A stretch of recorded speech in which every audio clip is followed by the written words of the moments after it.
আমাদের স্কুলে একজন নতুন টিচার আসছে, দেখতে অনেক ভালো, আমাকে অনেকগুলো চকলেট দিয়েছে, আমাকে অনেক আদর করে। রাইসা, তোমাকে বলছি না বাইরের মানুষ তোমাকে কিছু দিলে নিবে না, তারপরও তুমি ওনার কাছ থেকে কেন নিলে? আব্বু, আমি তো নিতে চাইনি, ম্যাম আমাকে জোর করে দিয়েছে। আজকের পর থেকে তুমি কখনো ওই টিচারের থেকে কিছু নিবে না। যদি তোমার টিচার কিছু বলে তাহলে বলবে আব্বু মানা করছে, কথাটা মনে থাকবে? ঠিক আছে আব্বু, আমি আর কখনো ম্যামের থেকে কিচ্ছু নেব না। ওকে, এখন গিয়ে পড়তে বসো। আব্বু তোমার রাফি চাচুর সাথে কথা বলবো। রাইসা ঠিক আছে বলে রুমে চলে গেল। তখন রাফি আমাকে বলল, তুই রাইসার সাথে এভাবে কথা বলিস কেন? তুই তো জানিস রাইসা এখনো অনেক ছোট, তাই এখনো কিছু বুঝতে পারে না। তুই তো জানিস আমার রাইসাকে অন্য কেউ ভালোবাসলে আমি সহ্যই করতে পারি না, তাহলে রাইসা আমাকে কম ভালোবাসবে? তোর ধারণা ভুল। সব মেয়েরা চায় মায়ের ভালোবাসা পেতে, কিন্তু রাইসা কখনো কি তার মায়ের ভালোবাসা পেয়েছে? পায়নি। তাই হয়তো টিচারের সাথে কথা বলতে ওর ভালো লাগছে। আমি চাই না রাইসাকে অন্য কেউ ভালোবাসুক। রাইসার বাবাও আমি, মাও আমি, তাকে ঘিরে আমার সব। আমার বাবা মা কেউ থেকেও না থাকার মতো, আর আমি ওদের কখনোই ক্ষমা করব না। তারা নিজেদের স্বার্থে আলাদা হয়ে গেছে, আমার কথা একটা বারও চিন্তা করলো না। দোষ করেছে তারা, আমার কি দোষ ছিল? তারা আমাকে এতিমের মতো রেখে চলে গেল কেন? কথাগুলো বলতে চোখ দিয়ে পানি পড়ে গেল। তখনই রাফি বলল, থাক, কানা করিস না, এটা তোর কপালে লেখা ছিল। আগের কথা ভুলে গিয়ে সামনের দিকে এগিয়ে চল। আমি তো তাদের কথাই ভুলে গেছি, হঠাৎ তুই রাইসা আর বাবা মার কথা বললি, তাই ওদের কথা মনে পড়লো। আচ্ছা, ওসব কথা বাদ দে। আজকে মন্ত্রী বলছে তোর সাথে দেখা করতে। আমি বলছি তুই ফ্রি হলে দেখা করে আসবি। ঠিক আছে চল, এখন গিয়ে দেখা করে আসি। এই বলে আমি আর রাফি বাসা থেকে বেরিয়ে আসলাম। আসার সময় খালাকে বলে আসলাম রাইসাকে খাবার খাইয়ে ঘুম পাইয়ে দিতে। আমি আর রাফি আমার নিজের গাড়িতে উঠলাম। আমাদের গাড়ির সামনে এবং পেছনে 4টা গাড়ি আসছে, সবগুলো আমার লোক। প্রায় 30 মিনিট পর মন্ত্রীর বাসা চলে আসলাম। আমাকে দেখে মন্ত্রী সিকিউরিটি গার্ড তাড়াতাড়ি গেট খুলে দিল। বাসার ভিতরে ঢুকে গাড়ি থেকে নেমে মন্ত্রীর বাসার দরজায় দাঁড়ালাম। রাফি কলিং বেল চাপ দিল। কিছুক্ষণ পর আন্টি দরজা খুলে দিল। আমাকে আর রাফিকে দেখে বলল, আরে রাসেল, রাফি, তোরা আসো, ভিতরে আসো। তা হঠাৎ আমার বাসায় কি মনে করে? আসলে আন্টি, আঙ্কেল আমাকে দেখা করতে বলেছে, তাই আসলাম আর কি। তা আঙ্কেল কোথায়? তোমার আঙ্কেল তো ওয়াশরুমে আছে, তোমরা সোফায় বসো, আমি তোমাদের জন্য নাস্তা পাঠিয়ে দিচ্ছি। থাক আন্টি, লাগবে না। আঙ্কেল কি জন্য রেখেছে কথাগুলো শুনে চলে যাবো, আপনাকে কষ্ট করতে হবে না। তুমি একটু বেশি কথা বলো, আমি তোমার কোনো কথা শুনতে চাই না। আজকে রাতের খাবার খেয়ে তারপর বাসায় যাবে। এই বলে আন্টি চলে গেল। আসলে আন্টি অনেক ভালো মানুষ, কিন্তু মন্ত্রী এতটা ভালো না। এই কারণে আন্টির সাথে ভালোভাবে কথা বলি, আর আন্টি আমার জীবনের কাহিনী সব জানে। কিছুক্ষণ পর দেখি মন্ত্রী সাহেব ওপর থেকে নিচে নেমে আসলো। আমাকে দেখেই বলল, আরে রাসেল, তুমি এখন আসলে? আসার সময় কোনো অসুবিধা হয়নি তো? আমার কোনো অসুবিধা হয়নি, কেন ডেকেছেন আগে সেটাই বলেন। আমার হাতে সময় নেই, একটা কাজ আছে, যেতে হবে। তুমি তো জানো সামনে নির্বাচন আসছে।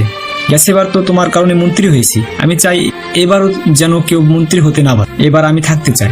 কথা ঘুরিয়ে পিছিয়ে না বলে সোজাসুজি বলেন আমাকে কি করতে হবে। আমি চাই আমার বিপক্ষে প্রার্থী যেন এবার নির্বাচন করতে না পারে, তাকে তুমি বসিয়ে দিও। তোমার যত টাকা লাগে আমি দিব। সেটা ঠিক আছে, কিন্তু টাকার অ্যামাউন্ট এবার বেশি লাগবে। 1 কোটি টাকা লাগবে। যদি দিতে পারেন তাহলে কাজ হয়ে যাবে। ঠিক আছে, তুমি এখন অ্যাডভান্স 50 লাখ টাকা নিয়ে যাও, কাজ শেষে বাকিটা পেয়ে যাবে। আপনি ভালো করে জানেন আমি কাজের আগে সব টাকা না নিয়ে কাজ করি না। সো আগে সব টাকা পরিশোধ করতে হবে, তারপর আপনার কাজ হয়ে যাবে। ঠিক আছে, সালাম। রাসেলকে 1 কোটি টাকা দিয়ে দাও। ম্যানেজার ঠিক আছে বলে ভেতরে গিয়ে 1 কোটি টাকার একটা সুটকেস নিয়ে আসলো। মন্ত্রী আমার হাতে টাকা দিয়ে বলল, এই নাও, এখানে পুরো 1 কোটি টাকা আছে। আমার কাজটা যেন হয়ে যায়।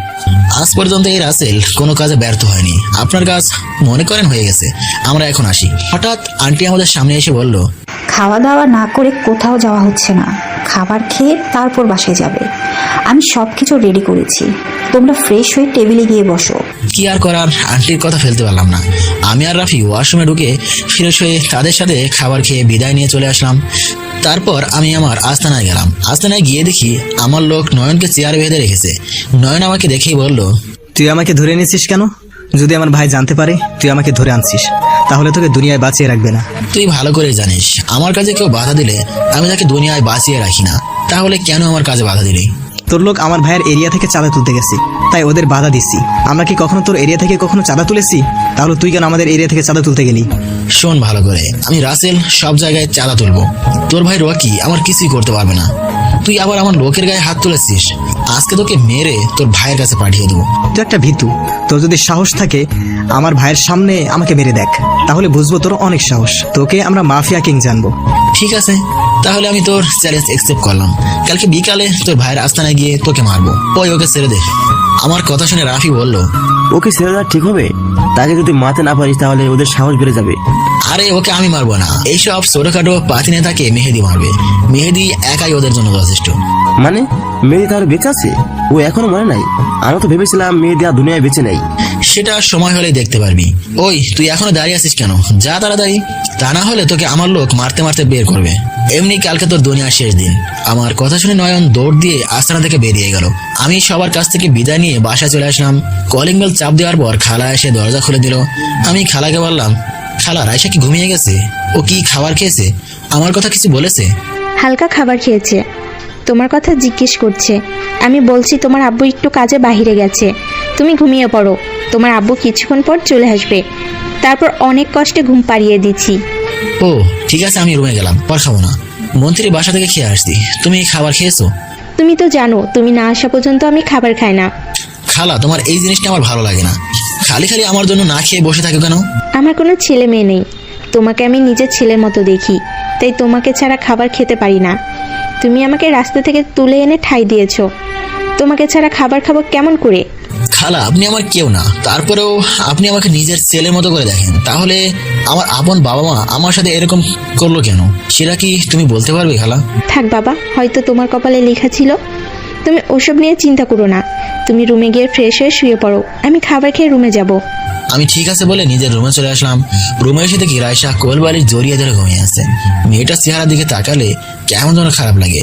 ওর বাবা মা যদি বেঁচে থাকতো তাহলে মেয়েটা বাবা মা ছাড়া হতো না। আমারই ভুল ছিল রাইসার সাথে ওইভাবে কথা বলা। সব মেয়েরা চায় তার বাবা মা খাকে আদর করুক, কোলে বসিয়ে খাবার খাইয়ে দিবে, কপালে চুমো দিয়ে স্কুলে পাঠাবে। তাহলে রাইসার ব্যাপারে আপনাদের সংক্ষিপ্তভাবে ঘটনা খুলে বলি। আমি একদিন একটা কাজ শেষ করে বাসায় যাচ্ছিলাম। হঠাৎ রাস্তার পাশে দেখি একটা মেয়ে বসে কান্না করছে। তখন আমি গাড়ি থামিয়ে ওর কাছে গেলাম। তখন আমি ওকে বললাম, কি হয়েছে মামনি, তুমি এত রাত এখানে বসে কান্না করছো কেন? তোমার আব্বু আম্মু কোথায়? মেয়েটা আমার দিকে তাকিয়ে আরো জোরে জোরে কান্না করতে করতে বলল, ওরা আমার আব্বু আম্মুকে মেরে ফেলেছে। ওই জঙ্গলে আমার আব্বু আম্মু পড়ে আছে। আপনি আমার আব্বু আম্মুকে বাঁচান, আমি আব্বু আম্মুকে ছাড়া থাকতে পারবো না। আমি মেয়েটার কথা শুনে জঙ্গলে ভেতরে গেলাম। ভেতরে ঢুকে দেখি মেয়েটা ঠিক কথাই বলছে। দুজন ছুরি দিয়ে আঘাত করে মেরে ফেলেছে। আমি তাদের নাকের ডগায় হাত দিয়ে দেখি তারা আর বেঁচে নেই। তারপর রাফি এবং আমার কিছু লোককে ফোন দিয়ে আসতে বললাম। তারা 10 মিনিটের মধ্যে চলে এসেছে। পরে রাইসার আব্বু আম্মুকে কবর দেওয়ার জন্য স্থানের সামনে একটা হুজুরকে খবর দিয়ে এনে তাদের জানাজা দিয়ে দাফন সম্পূর্ণ করলাম। তারপর আমি রাইসাকে আমার বাসায় নিয়ে আসি। রাইসা ঠিক হতে প্রায় 3 মাস সময় লেগে গেছে। আমি সবসময় রাইসার পাশে ছিলাম, তাকে বলেছি এখন আমি তার সব, আজকে থেকে আমি তার বাবা মা। এরপর একটা কেজি স্কুলে ভর্তি করিয়ে দিলাম। আমার লোক তাকে প্রতিদিন নিয়ে যায় এবং নিয়ে আসে। এই ছিল রাইসার কাহিনী। এবার বর্তমানে ফেরা যাক। আমি আপনাদের এখনো পরিচয় দিইনি, অনেক কথাই বলে ফেলেছি। শুধু আমার নামটা জেনে রাখুন, আমি রাসেল। সবাই মাফিয়া কিং নামে চেনে। আর কিছু জানা লাগবে না, গল্পের সাথে থাকুন, সব জানতে পারবেন। আমি আর কোনো কিছু না ভেবে ঘুমিয়ে পড়লাম। রাইসার কপালে একটা চুমু দিলাম। তারপর রাইসাকে জড়িয়ে ধরে শুয়ে পড়লাম। পরের দিন সকালে রাইসা আমাকে ডাকতে লাগলো। আমি ঘুম ঘুম চোখে বললাম, কি হয়েছে মামনি, এত সকাল সকাল ডাকছো কেন? আব্বু আর একটু ঘুমাবো। আব্বু, আজকে তুমি আমাকে স্কুলে দিয়ে আসো। অনেক দিন হয়েছে তুমি আমায় স্কুলে দিয়ে আসো না। মামনি, আজকে আমার শরীরটা ভালো লাগছে না, আরেকদিন তোমাকে নিয়ে যাব। আজকে তুমি ওদের সাথে যাও। না, আজকে তুমি আমাকে স্কুলে নিয়ে যাবে, আমি তোমার লোকের সাথে যাব না। তুমি যদি আমাকে না নিয়ে যাও তাহলে আমি স্কুলেই যাব না। কি আর করার, রায়সার জোরাজোরিতে শোয়া থেকে উঠে রায়সাকে বললাম, ঠিক আছে মামনি, তুমি রেডি হয়ে নিচে গিয়ে নাস্তার টেবিলে আব্বুর জন্য অপেক্ষা করো, আব্বু ফ্রেশ হয়ে আসছে। ঠিক আছে আব্বু, তুমি আমার লক্ষ্মী আব্বু, তুমি আমার বেস্ট আব্বু। রাইসা আমার কপালে একটা চুমু দিয়ে রেডি হতে লাগলো। আমি দাঁড়িয়ে না থেকে ওয়াশরুমে ঢুকে ফিরে এসে আসলাম। রাইসা রেডি হয়ে নিচে চলে গেল। আমি একটা জামা গায়ে দিয়ে নিচে চলে আসলাম। চোখে এখনো অনেক ঘুম, রাতে দেরি করে ঘুমাইছি তো। আমি নিচে এসে রাইসার পাশে একটা চেয়ার টেনে বসলাম। রাইসাকে নিজের হাতে নাস্তা খাইয়ে দিতে লাগলাম, সাথে আমিও খাচ্ছি। বাপ মেয়ে নাস্তা করে বাসা থেকে বেরিয়ে গাড়ি নিয়ে রাইসার স্কুলে যেতে লাগলাম। রাইসা প্রথম শ্রেণীতে পড়ে। আমার সামনে পিছিয়ে আমার লোক গাড়ি নিয়ে আসতে। কিছুক্ষণ পর রাইসার স্কুলের সামনে চলে আসলাম। রাইসা গাড়ির থেকে নামার পর হঠাৎ একটা মেয়ে আমার সামনে আসলো। আমি মেয়েটাকে দেখে পুরো অবাক হয়ে গেলাম। ও এখানে কেমন করে? ওর তো বাসা দিনাজপুরে, তার মানে এখানে শিক্ষকতা করতে আসছে। কিন্তু ওদের তো কোনো কিছু কমতি নেই, তাহলে এখানে কেন আসলো? আগে থেকে অনেক সুন্দর লাগছে তাকে, তাহলে এখানে কেন আসলো? হঠাৎ রাইসার ডাকে ধ্যান ভাঙলো। রাইসা বলল, আব্বু, তুমি কোথায় হারিয়ে গেলে? তোমাকে সেই কখন থেকে ডাকছি। উনি হচ্ছে আমার নতুন টিচার, তোমাকে ওনার কথা গতকাল বলেছি। রাইসার কথা শুনে পায়েল বলল, কেমন আছো রাসেল? তোমাকে অনেক বছর পর দেখছি। তোমার মেয়েটা কিন্তু অনেক লক্ষ্মী। পায়েলের কথা শুনে আমি বললাম, আলহামদুলিল্লাহ আমি ভালো আছি। তা বড়লোক বাবার একমাত্র মেয়ে হঠাৎ কেজি স্কুলে চাকরি করতে আসলেন কেন? আপনাদের তো টাকার পয়সার অভাব নেই। পায়েল আমার কথা শুনে বলল, আসলে আমি এখানে চাকরি করতে আসি নাই। আমার এক বান্ধবী এই স্কুলে চাকরি করে, তার মা অনেক অসুস্থ, তাই ওর হয়ে আমি এখানে আসি। সীমা বান্ধবীর নাম। আম্মু ভালো হয়ে গেলে আমি বাসায় ফিরে যাব। তা তুমি এখন কি করো? তোমার স্ত্রী কেমন আছে? আমার কাজ হচ্ছে খারাপ মানুষের ক্ষতি করা। তুমি হয়তো বাংলাদেশের একজন মাফিয়ার নাম শুনেছো। সেই মাফিয়া কিং আমি রাসেল। আর আমার সাথে যাদের দেখছো ওরা সবাই আমার লোক। তুমি তো এরকম কখনো ছিলে না, হঠাৎ তুমি এই পথে গেলে কেন? তুমি তো অনেক ভালো একজন ছেলে ছিলে, সবাই তোমার অনেক সুনাম করতো। সেটা অনেক কাহিনী, তাই আমি কাউকে বলতে চাই না। আর তুমি বলছো না আমার স্ত্রী কেমন আছে, আমি এখনো বিয়ে করিনি, আর করার ইচ্ছেও নেই। তা এখন কি তোমার সেই অহংকার আছে? সবার সাথে কি বাবার ক্ষমতা দেখাও? আমি এখন বাবার ক্ষমতা দেখাই না, আমি আগের থেকে ভালো হয়ে গেছি। আমি নিজের ভুল বুঝতে পেরেছি। আচ্ছা রাইসা তাহলে কোথায় থাকে আসলে? আর ও তোমাকে বাবা বলে ডাকে কেন? আসলে রায়সার আব্বু আম্মুকে কারা যেন মেরে ফেলেছে।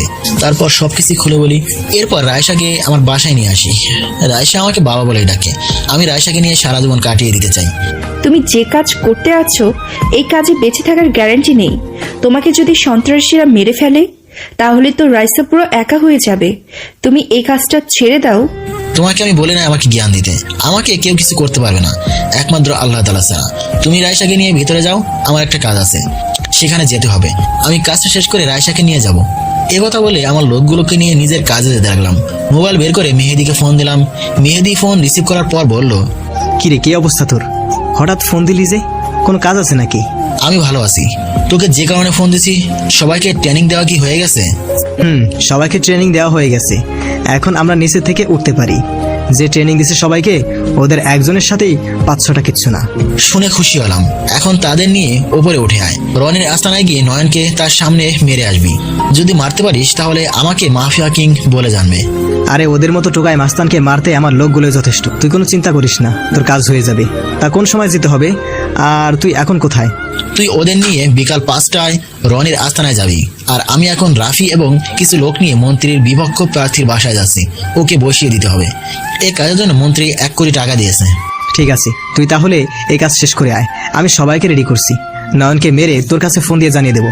আমি ঠিক আছে বলে ফোনটা কেটে দিলাম। প্রায় 30 মিনিট পর মন্ত্রী বিপক্ষ প্রার্থীর বাসায় চলে আসলাম। সিকিউরিটি গার্ড আমাদের আটকালে রাবি ঠাস করে 2টা থাপ্পড় মেরে দেয়। সিকিউরিটি গার্ড আর কোনো কথাই বলে নাই, গালে হাত দিয়ে চুপ হয়ে গেছে। আমরা সবাই বিপক্ষ প্রার্থীর দরজার সামনে দাঁড়িয়ে কলিং বেল চাপ দিলাম। কিছুক্ষণ পর একজন মায়ের বয়সী লোক এসে দরজা খুলে দিল। দেখে মনে হচ্ছে বিপক্ষ প্রার্থীর স্ত্রী। আমাকে আর রাফিকে দেখে বলল, তোমরা কারা? আমার বাসায় কি? আপনার স্বামী কোথায়? তাকে একটু ডাক দেন, তার সাথে আমাদের কিছু কথা আছে। কথাগুলো বলে আমরা চলে যাব। রাফির কথা শুনে মহিলা আমাদের ভেতরে গিয়ে বসতে বলল। তারপর মহিলা ভেতরে চলে গেল। আমি আর রাফি ভেতরে ঢুকে চারপাশে তাকিয়ে দেখতে লাগলাম। মনে মনে বললাম, হায় রে, সবকিছু অবৈধ টাকার করা। কিছুক্ষণ পর বিপক্ষ প্রার্থী আমাদের সামনে আসলো। আমাকে দেখেই চিনে ফেলেছে। তখন আমাকে বলল, আরে রাসেল, তুমি আমার বাসায় কেন?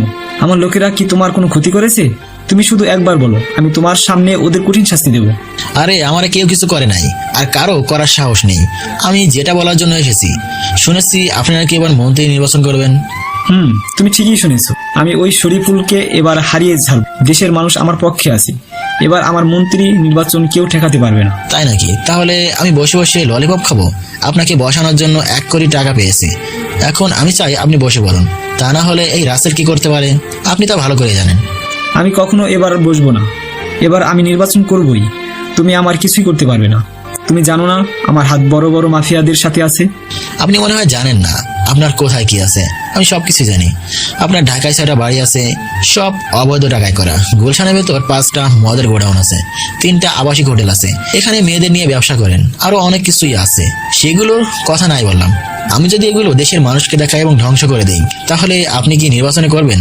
আমি যদি সরকারের কাছে সবকিছু বলে দেই, তাহলে আপনি কোথায় যাবেন? প্লিজ রাসেল, তুমি আমার এত বড় সর্বনাশ করো না। আমি তোমার কথায় রাজি আছি, আমি মন্ত্রী নির্বাচন করব না, তারপরেও তুমি আমার ক্ষতি করো না। কথাটা যেন মনে থাকে, তা না হলে আমি কি করতে পারি আপনি ভালো করেই জানেন। আমার জন্য আপনার বাসায় আর না আসতে হয়। আবার যদি আসি তাহলে আপনি দুনিয়ায় বেঁচে থাকবেন না। এই বলে বিপক্ষ প্রার্থী বাসা থেকে সবাই বেরিয়ে আসলাম। বিপক্ষ প্রার্থীর বাসা থেকে বেরিয়ে সোজা স্কুলের সামনে চলে গেলাম। গেটের সামনে গিয়ে দেখি রাইসা আর পায়েল দাঁড়িয়ে আছে। আমাকে দেখে রাইসা দৌড় দিয়ে আমার সামনে আসলো। কি ব্যাপার মামনি, আজকে তোমার পড়ালেখা কেমন হয়েছে? কোনো শিক্ষক তোমার গায়ে কি হাত তুলেছে? না আব্বু, এই স্কুলের সবাই অনেক ভালো, আমাকে সবাই আদর করে। আব্বু, ম্যাম তোমাকে কিছু কথা বলবে। ম্যাম, আপনি কি বলবেন আব্বুকে? রাইসার কথা শুনে পায়েল আমার সামনে এসে বলল, আসলে রাসেল, এখানে আমাকে কি একটা বাসা দিয়ে দিতে পারবে? সীমার বাসায় থাকতে আমার ভালো লাগছে না। তাদের 2টা রুম, একটাই ওর আব্বু আম্মু ঘুমায়, আরেকটা সীমা আর ওর ভাই, তার উপরে আমি। তাই বলছি আমাকে একটা বাসা খুঁজে দাও। পায়েলের কথা শুনে রাইসা আমাকে বলল, আব্বু, তুমি ম্যামকে আমাদের বাসায় নিয়ে চলো। কোন থেকে ম্যাম আমাদের বাসায় থাকবে, আমার সাথে খেলবে, একসাথে কার্টুন দেখবে, আমার কাছে অনেক ভালো লাগবে। প্লিজ আব্বু, তুমি না করো না। রাইসার কথা শুনে আর মানা করতে পারলাম না, তাই আমি পায়েলকে বললাম, তুমি আমার সাথে বাসায় থাকতে পারো, তবে আমার কোনো কিছুতে কথা বলতে পারবে না। আমি কখন কি করি, কোথায় যাই, অনেক রাতে বাসায় ফিরি কেন, এসব কথা আমাকে বলতে পারবে না।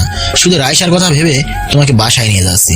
ঠিক আছে, আমি তোমার কোনো কিছুতেই কথা বলবো না, শুধু কিছুদিনের জন্য। সীমার আম্মু অসুস্থ, আমি বাসায় ফিরে যাব।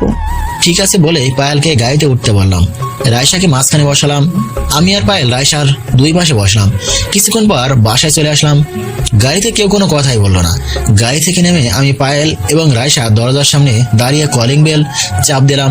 কিছুক্ষণ পর খালা এসে দরজা খুলে দিল। আমাদের সাথে পায়েলকে দেখে খালা বলল, রাসেল, এই মেয়েটাকে, তাকে তো চিনতে পারলাম না। তোমার কি কিছু হয়? আসলে খালা, ও হচ্ছে পায়েল। আমরা দুজনে একসাথে দিনাজপুরে পড়েছি। এখানে একটা বান্ধবীর বাসায় এসেছে। ও, এই ব্যাপার। তোমার কোনো সমস্যা নেই মা, তোমার যতদিন মন চায় থাকতে পারো। রাইসা আর আমি বাসায় সবসময় থাকি, রাসেল কাজে কামে বেশিরভাগ বাইরে থাকে। ঠিক আছে খালা, তুমি পায়েলকে একটা রুম দেখিয়ে দাও। আমি আমার রুমে গেলাম। আমি এখন একটু রেস্ট নিব। কোনো কিছু দরকার হলে রাফি অথবা বাহিরের লোককে বলবে, তারা এনে দিবে। ঠিক আছে রাসেল, তুমি রুমে গিয়ে রেস্ট নাও। যদি খাবারটা খেয়ে ঘুমাতে যেতে তাহলে অনেক ভালো হতো। ওকে খালা, আমি ফিরে এসে আসছি। তুমি খাবার রেডি করো। আর পায়েল, তুমি উপরে ডান পাশে রুমে চলে যাও, রুমে সব কিছুই আছে। পায়েল ঠিক আছে বলে উপরে চলে গেল। আমিও আর কোনো কথাই না বলে রায়সাকে কোলে নিয়ে রুমে চলে আসলাম। বাপ মেয়ে দুজনে একসাথে গোসল করে রায়সাকে জামা পরিয়ে আমি একটা জামা গায়ে দিয়ে দুজনে নিচে চলে আসলাম। আমি খালা এবং রায়সা চেয়ার টেনে বসলাম। তারপর পায়েলের জন্য অপেক্ষা করতে লাগলাম। কিছুক্ষণ পর সিঁড়ির ওপর চোখ পড়তে আমি চমকে উঠলাম। দেখি পায়েল একটা নীল রঙের জামা গায়ে দিয়ে নিচে নামতে আছে। দেখতে অনেক কিউট লাগছে। আরে এ আমি কি বলছি, আমার জীবনে এইসব ভালোবাসা হবে না। পায়েল নিচে এসে রায়সার পাশে একটা চেয়ার টেনে বসল। তারপর খালা খাবার বেড়ে দিতে লাগলো। হঠাৎ দেখি রাফি এক জায়গায় দাঁড়িয়ে আছে। তখন আমি বললাম, কি রে তুই ওখানে দাঁড়িয়ে আছিস কেন? তোকে কি বলে বসাতে হবে নাকি তোর লজ্জা করছে আমাদের সাথে বসতে? আসলে তেমন কিছু না, তোরা খেয়ে নে, আমি পরে খাবো। আরেকটা কথা বলবি না, তোর মাথা ফাটিয়ে বলবো। তাড়াতাড়ি চেয়ার টেনে বস। রাফি আর কোনো কথা না বলে একটা চেয়ার টেনে বসলো। খালাও আমাদের সাথে বসে পড়লো। সবাই মিলে খাবার খাচ্ছি। আমি রায়সাকে খাইয়ে দিতে লাগলাম, নিজেও খেতে লাগলাম। হঠাৎ রায়সা বলে উঠলো, ম্যাম, আপনি একা একা খাচ্ছেন, আমাকে খাইয়ে দেবেন না? আমার খুব ইচ্ছে করছে আপনার হাতে খাবার খেতে। সরি রাইসা, আমি মনে করেছি তোমার আব্বু হাতে ছাড়া অন্য কারোর হাতে খাবার খাও না, তাই তোমাকে বলি নাই। তুমি হাঁ করো, আমি তোমাকে খাইয়ে দিচ্ছি। পায়েলের কথা মতো রায়সা হা করলো। তারপর পায়েল রায়সাকে খাবার খাইয়ে দিতে লাগলো। আমি মনে মনে বলছি, রায়সা এই 2 দিনে পায়েলকে কত আপন করে নিছে। আমার কাছে অনেক ভালো লাগছে। সারাদিন কাজের মধ্যে থাকি, রায়সাকে ঠিকভাবে সময় দিতে পারি না। রায়সা কি সুন্দর করে পায়েলের হাতে খাবার খাচ্ছে। আমার খাওয়া শেষ হলে আমি রুমে চলে আসি। তারপর বিছানায় শুয়ে একটা ঘুম দিলাম। হঠাৎ মোবাইলের শব্দে ঘুম ভেঙে গেল। ঘড়ির দিকে তাকিয়ে দেখি সন্ধ্যা হয়ে গেছে। তারপর মোবাইল হাতে নিয়ে দেখি মেহেদি কল দিয়েছে। আমি ফোনটা রিসিভ করার পর মেহেদি বলল, রাসেল, কাজ শেষ, রনির শরীর থেকে মাথা আলাদা করে ফেলল। রনিকে পায়ের মধ্যে 2টা গুলি করেছি। রনি তার ভাইয়ের মরা দেহের সামনে বসে কান্না করছে। আসার সময় রনিকে ওয়ার্নিং দিয়ে এসেছি, আর কখনো যেন তোর কাজে বাধা না দেয়। যদি কখনো দেয় তাহলে ওর ভাইয়ের মতো তাকেও ওপারে পাঠিয়ে দিব। শুনে খুব খুশি হলাম। রনি হয়তো আমাকে ছোটখাটো মাস্তান মনে করছে। আমার পাওয়ার সম্বন্ধে তার কোনো আইডিয়া নেই। ও সিংহের গুহায় পা দিছে। ঠিক কথা বলেছিস। এখন বল আমরা কি করব? আবার কি মাটির নিচে চলে যাব নাকি উপরে থাকবো? না, তোর উপরে থাকার দরকার নেই। তোরা আবার নিচে চলে যা, দরকার হলে আমি তোকে জানাবো। মেহেদি ঠিক আছে বলেই ফোনটা কেটে দিল। আমি বিছানা থেকে উঠে ওয়াশরুমে ফ্রেশ হতে চলে গেলাম। ফ্রেশ হয়ে একটা জামা গায়ে দিয়ে রুম থেকে বেরিয়ে আসতেই কারোর সাথে ধাক্কা খেয়ে দুজনে নিচে পড়ে গেলাম, শুধুমাত্র তোমার হাসিটা দেখার জন্য। কয়েক হাজার বছর এক নিমিষে বেঁচে থাকা যায়। হোক সে হাসির কারণ অন্য কেউ, তবুও মনের মধ্যে প্রবাহমান ঝর্ণা এনে দিল ভালোবাসার বন্যা।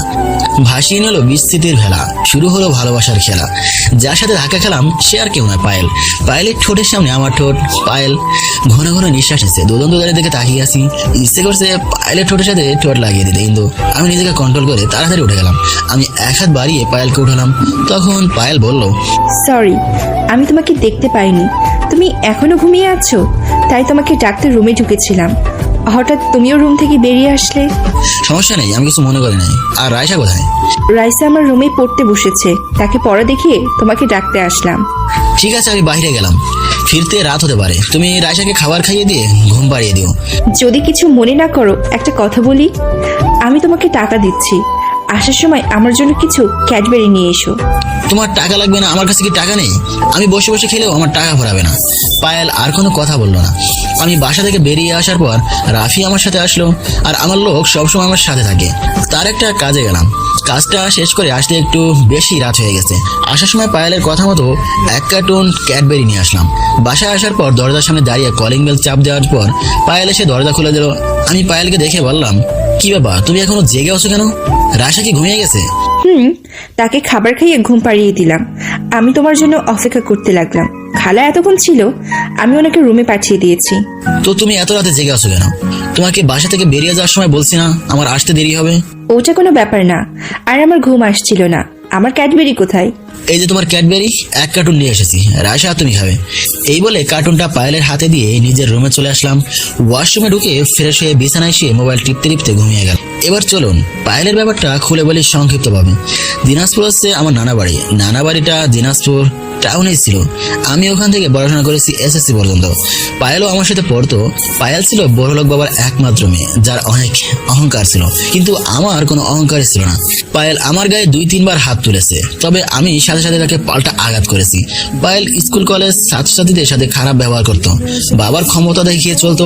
এভাবে হাই স্কুল জীবন শেষ করি। তারপর আব্বু আম্মু আমাকে ঢাকায় নিয়ে আসে। ঢাকায় আসার পর এখানে একটা কলেজে ভর্তি হই। খুব সুন্দরভাবে চলছিল আমাদের সংসার। দেখতে দেখতে আমি ইন্টার পাস করি। এরপর হঠাৎ একটা ঝড় এসে সবকিছু এলোমেলো করে দেয়। একদিন আব্বু আম্মুর সাথে কিছু কথা নিয়ে কাটাকাটি হয়। আব্বু আম্মুর গায়ে হাত তোলে। আম্মু রাতে 2 দিন পর কাউকে কিছু না বলে কানাডায় চলে যায়। এর কিছুদিন পর আব্বু আরেকটা বিয়ে করে নতুন বউকে নিয়ে আমেরিকায় চলে যায়। তারা আমার কথা একটা বারও চিন্তা করলো না। তারা নিজের স্বার্থটাই বুঝলো। এরপর থেকে আব্বু আম্মুর উপর রাগ এবং ঘৃণা জন্ম নেয়। এরপর আমি খারাপ ছেলেদের সাথে মিশতে শুরু করে দেই। আস্তে আস্তে আমি হয়ে যাই একজন মাফিয়া কিং। তবে আমি ভালো মানুষের কোনো ক্ষতি করি না, খারাপ মানুষের ক্ষতি করি। বাংলাদেশে বড় বড় নেতার সাথে আমার পরিচয় হয়।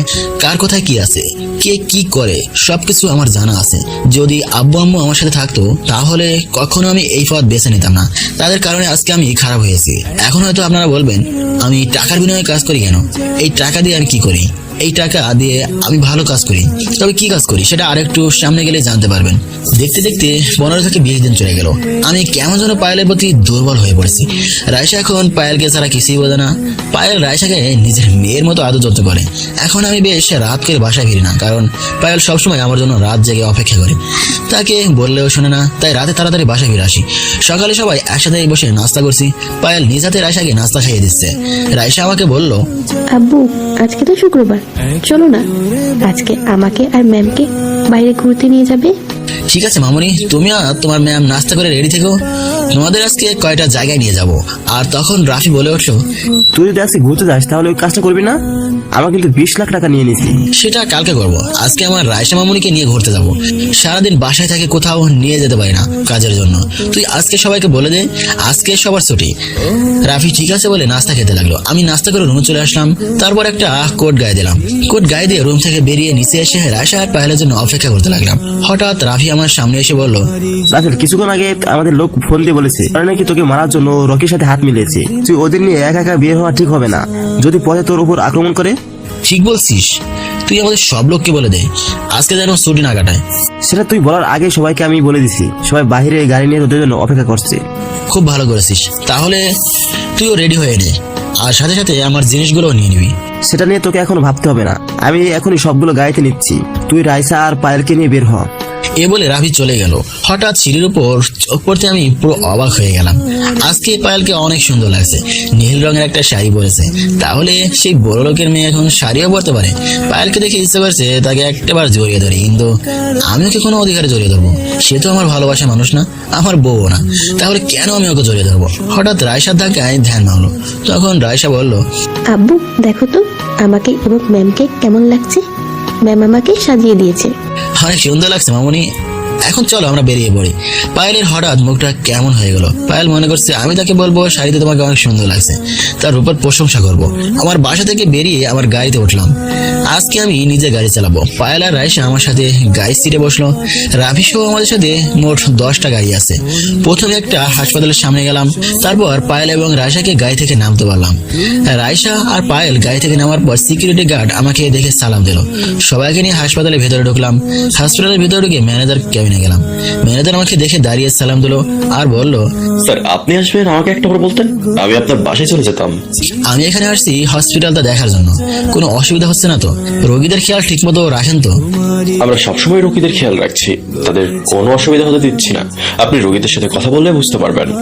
আমি আপনার কথা বিশ্বাস করি বলে আপনাকে ম্যানেজারের দায়িত্ব দিছি, আমার আর দেখা লাগবে না। রাফি ম্যানেজারকে 20 লাখ টাকা দিয়ে দেয়।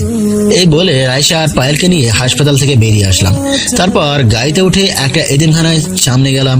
আসার সময় ওদের জন্য কিছু জামা কাপড় এবং খাবার নিয়ে আসলাম। সবাইকে জামা কাপড় দিলাম আর সবার সাথে বসে খাবার খেলাম। তারপর সবার থেকে বিদায় নিয়ে একটা বৃদ্ধাশ্রমে চলে আসলাম। পায়েল কোনো কথাই বলছে না, শুধু দেখেই যাচ্ছে আর অবাক হয়ে আমার দিকে তাকিয়ে থাকে। বৃদ্ধাশ্রমের সামনে গাড়ি থামিয়ে সবাই ভেতরে ঢুকলাম। আমাকে দেখে সবাই এসে জড়িয়ে ধরলো। আসার সময় মহিলাদের জন্য একটা করে শাড়ি এবং পুরুষদের জন্য লুঙ্গি পাঞ্জাবি নিয়ে আসলাম। তাদের সবাইকে সবটা বুঝিয়ে দিলাম। এই বৃদ্ধাশ্রম যারা দেখাশোনা করে তাদের বললাম, এখানে সব ঠিক মতো চলছে, খাওয়া দাওয়ার কোনো সমস্যা হচ্ছে না তো? যদি শুনি আমার আব্বু আম্মুরা কষ্ট পাচ্ছে তাহলে কাউকে আমি ছাড়বো না, যখন যার যেটা প্রয়োজন হবে দ্রুত এনে দিবে। আরো কিছু কথা বললাম এবং বৃদ্ধাশ্রমের সবাইকে বলছি কোনো অসুবিধা হচ্ছে না তো? সবাই বলল কোনোই অসুবিধা হচ্ছে না। তারপর ওদের থেকে বিদায় নিয়ে মার্কেটে গিয়ে পায়েল এবং রায়সার জন্য কিছু মার্কেট করলাম। তারপর একটা রেস্টুরেন্টে ঢুকে খাবার খেলাম। তারপর বাসায় চলে আসলাম। বাসায় আসতে আসতে রাত 10টা বেজে গেছে। এতক্ষণ সময় পায়েল একটাও কথাই বলে নাই, শুধু আমার কাজ কাম দেখছে। বাসায় আসার পর রায়সাকে বললাম, মামনি আজকে ঘোরাঘুরি করে তোমার কাছে কেমন লাগছে? অনেক ভালো লেগেছে আব্বু, তুমি সব গরিব দুঃখী মানুষের খেয়াল রাখো, এটা দেখে আমার অনেক ভালো লেগেছে। ঠিক আছে মামনি, তুমি একটু রুমে যাও, আমি তোমার ম্যামের সাথে একটু কথা বলবো। রায়সা ঠিক আছে বলে রুমে চলে গেল। এবার আমি পায়েলকে বললাম, আচ্ছা পায়েল, তোমাকে সেই সকালবেলা আমাদের সাথে বের হতে যাওয়ার পর তুমি একটাও কথা বলো নাই কেন? কি হয়েছে তোমার? আমার কিছু হয়নি রাসেল, আমি তোমার কাজ কাম দেখে আজকে মুগ্ধ হয়ে গেলাম। তোমার এইসব কাজ আমার অনেক ভালো লেগেছে। আমি কথা বলার ভাষা হারিয়ে ফেলেছি, কি বলবো তোমায়। তুমি কি মনে করছো আমি এতটাই খারাপ? আসলে তুমি যতটা খারাপ বলছো এই রাসেল অতটাও খারাপ না। আমি এসব কাজ করে যে টাকা নিই সব টাকায় গরিব দুঃখী মানুষের পেছনে খরচ করি। এখন হয়তো তুমি বলবে এসব হারাম টাকা, আমি বলবো একটাও হারাম না, কারণ এসব টাকা গরিবদের হকের টাকা। বড় বড় নেতা গরিবদের পেটে লাথি দিয়ে এসব টাকা নিছে, আর সেই টাকা আমি কাজের বিনিময়ে নিয়ে আসি। আর সেই টাকা নিয়ে তাদের জন্য হসপিটাল, এতিমখানা, স্কুল, বৃদ্ধাশ্রম এগুলো করে দিছি। হঠাৎ দেখি পায়েলের চোখে পানি। তখন আমি বললাম, এই পায়েল তুমি কান্না করছো কেন? আমি কি খারাপ কিছু বলেছি? আমার কথা কি কষ্ট পেয়েছো? এই কথা বলার সাথে সাথে পায়েল আমাকে জড়িয়ে ধরলো। কিছুক্ষণ জড়িয়ে ধরে তার রুমে চলে গেল। আমি তো কিছুই বুঝতে পারলাম না। এত কিছু বুঝে লাভ নেই। আমি আমার রুমে চলে আসলাম। রুমে এসে ফিরে এসে বিছানায় শুয়ে পড়লাম। পরের দিন সকালে রাফি এবং কিছু লোক নিয়ে রকির আস্তানায় গেলাম। রকি হয়তো আমাকে এভাবে তার এখানে দেখবে আশাই করে নাই। রকির সাথে রনিও আছে। তখন রনি বলল, আরে ভাই, আপনি আমার এখানে? আপনি একটা ফোন দিলে তো আমি আপনার কাছে চলে আসতাম। আপনি শুধু শুধু কষ্ট করে আসতে গেলেন কেন? এই তোরা ভাইকে চেয়ার দে। আমি এখানে বসতে আসি নাই, শুধু তোকে আর রনিকে একটা ওয়ার্নিং দিতে আসছি। শুনেছি রনি নাকি আমাকে মারার জন্য তোর কাছে এসেছে। তুই যদি আমার বা আমার লোকদের উপর একটা আঘাত করছিস, তাহলে তোদের দুইটাকে দুনিয়ায় বাঁচিয়ে রাখবো না, কথাটা মনে রাখিস। ভাই, আপনি মানুষের কথা বিশ্বাস করবেন না। কোথায় আপনি আর কোথায় আমি? আমি তো আপনার একটা পশমও শিখতে পারবো না। তাহলে রনি তোর কাছে কেন এসেছে? তোর তো ওর সাথে ভেজাল ছিল। ভাই, রনি আমার কাছে ক্ষমা চাইতে এসেছে। সে তার ভুল বুঝতে পেরেছে, তাই আমিও তাকে ক্ষমা করে দিচ্ছি। দুজনে এখন আগের মতো হয়ে গেছি। আগের মতো হয়েছিস, ভালো কথা। যদি কখনো আমার ক্ষতি করার চেষ্টা করিস, তাহলে রনি ছোট ভাইকে যেভাবে মেরেছি তোদের সেভাবেই মারবো, কথাটা মনে রাখিস। কথা বলে রনির আস্তানাকে বেরিয়ে গাড়ি নিয়ে বাসায় চলে আসলাম। কলিং বেল চাপ দেওয়ার পর পায়েল এসে দরজা খুলে দিল। আমাকে দেখেই বলল, তুমি এত সকাল সকাল কোথায় গেছো? আর নাস্তাটা করে যাওনি? তুমি তো এত সকাল ঘুম থেকে উঠো না। আসলে সকালে একটা কাজ ছিল, সেটা শেষ করে আসছি। খালাকে বলো টেবিলে নাস্তা দিতে, আমি ফ্রেশ হয়ে আসছি। খালা রান্নাঘরে, তুমি গিয়ে ফ্রেশ হয়ে আসো, আমি টেবিলে নাস্তা দিচ্ছি। আমি ঠিক আছে বলে রুমে চলে আসলাম। তারপর ফ্রেশ হয়ে নিচে চলে আসলাম। পায়েল আমার সামনে নাস্তা দিল। হঠাৎ পায়েল যেটা বললো সেটা শুনে আমার মনটা পুরো খারাপ হয়ে গেল। পায়েল এটা কি বলছে? রাসেল, আমি কালকে সকালে বাড়িতে চলে যাব। সীমার আম্মু এখন সুস্থ আছে। আব্বু কালকে গাড়ি পাঠিয়ে দিবে। আরো কিছুদিন থেকে যাও। আর সীমার স্কুলে আসলে সমস্যা কোথায়? তুমি আমার বাসায় আরো কিছুদিন থাকো। আমার মনে হয় রায়শা তোমাকে ছাড়া থাকতে পারবে না। আমার থেকে এখন তোমাকে ভালোবাসি বেশি। হঠাৎ রায়শা আমাদের সামনে এসে বলল, ম্যাম, আপনি যাবেন না আমাকে ছাড়া।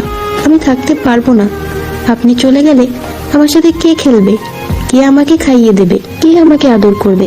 কে আমাকে সুন্দর করে পড়াবে? প্লিজ আপনি যাবেন না। রাইসা, এটা হয় না। আমি তো আর সারা জীবন তোমাদের সাথে তোমাদের বাসায় আসি নাই। আর বাইরের মানুষ খারাপ বলবে। তাহলে আপনি আমার আম্মু হয়ে যান, তাহলে আর কেউ কিচ্ছু বলবে না। আপনাকে ছাড়া আমি 1 মিনিটও থাকতে পারবো না। রায়শার কথা শুনে আমি আর পায়েল দুজনের দিকে তাকালাম। তখন আমি বললাম, রায়শা, তুমি এটা কি বলছো? উনি তোমার ম্যাম হয়, ওনার কাছে ক্ষমা চাও। রাইসা, তোমার আব্বু যদি রাজি থাকে তাহলে আমি বিয়ে করতে রাজি আছি। পায়েল, এ তুমি কি বলছো? তোমার আব্বু আম্মু কখনো আমার কাছে তোমার বিয়ে দিবে না। তারা যদি আমার নাম শুনে কখনো তোমাকে আমার হাতে তুলে দেবে না। কেন তুলে দিবে না? তুমি তো আর খারাপ কাজ করো না। তুমি গরিব দুঃখী মানুষের জন্য কাজ করে যাচ্ছ। আর এটা সত্যি কথা বলো তো, তুমি কি আমাকে ভালোবাসো না? আমি পায়েলের কথা শুনে কি বলবো কিছুই ভেবে পাচ্ছি না। কি করে বলবো পায়েল, আমিও যে তোমাকে ভালোবেসে ফেলেছি, কিন্তু আমি যে কাজ করি এটা শুনে তোমার আব্বু আম্মু কখনো আমার কাছে বিয়ে দেবে না। তখন আমি বললাম, আমি তোমাকে ভালোবাসি, কিন্তু তোমার আব্বু আম্মু কি আমাকে মেনে নেবে? সেটা তুমি আমার উপরে ছেড়ে দাও। তাদের রাজি করার দায়িত্ব আমার। যদি তারা রাজি না হয় তখন তুমি কি করবে?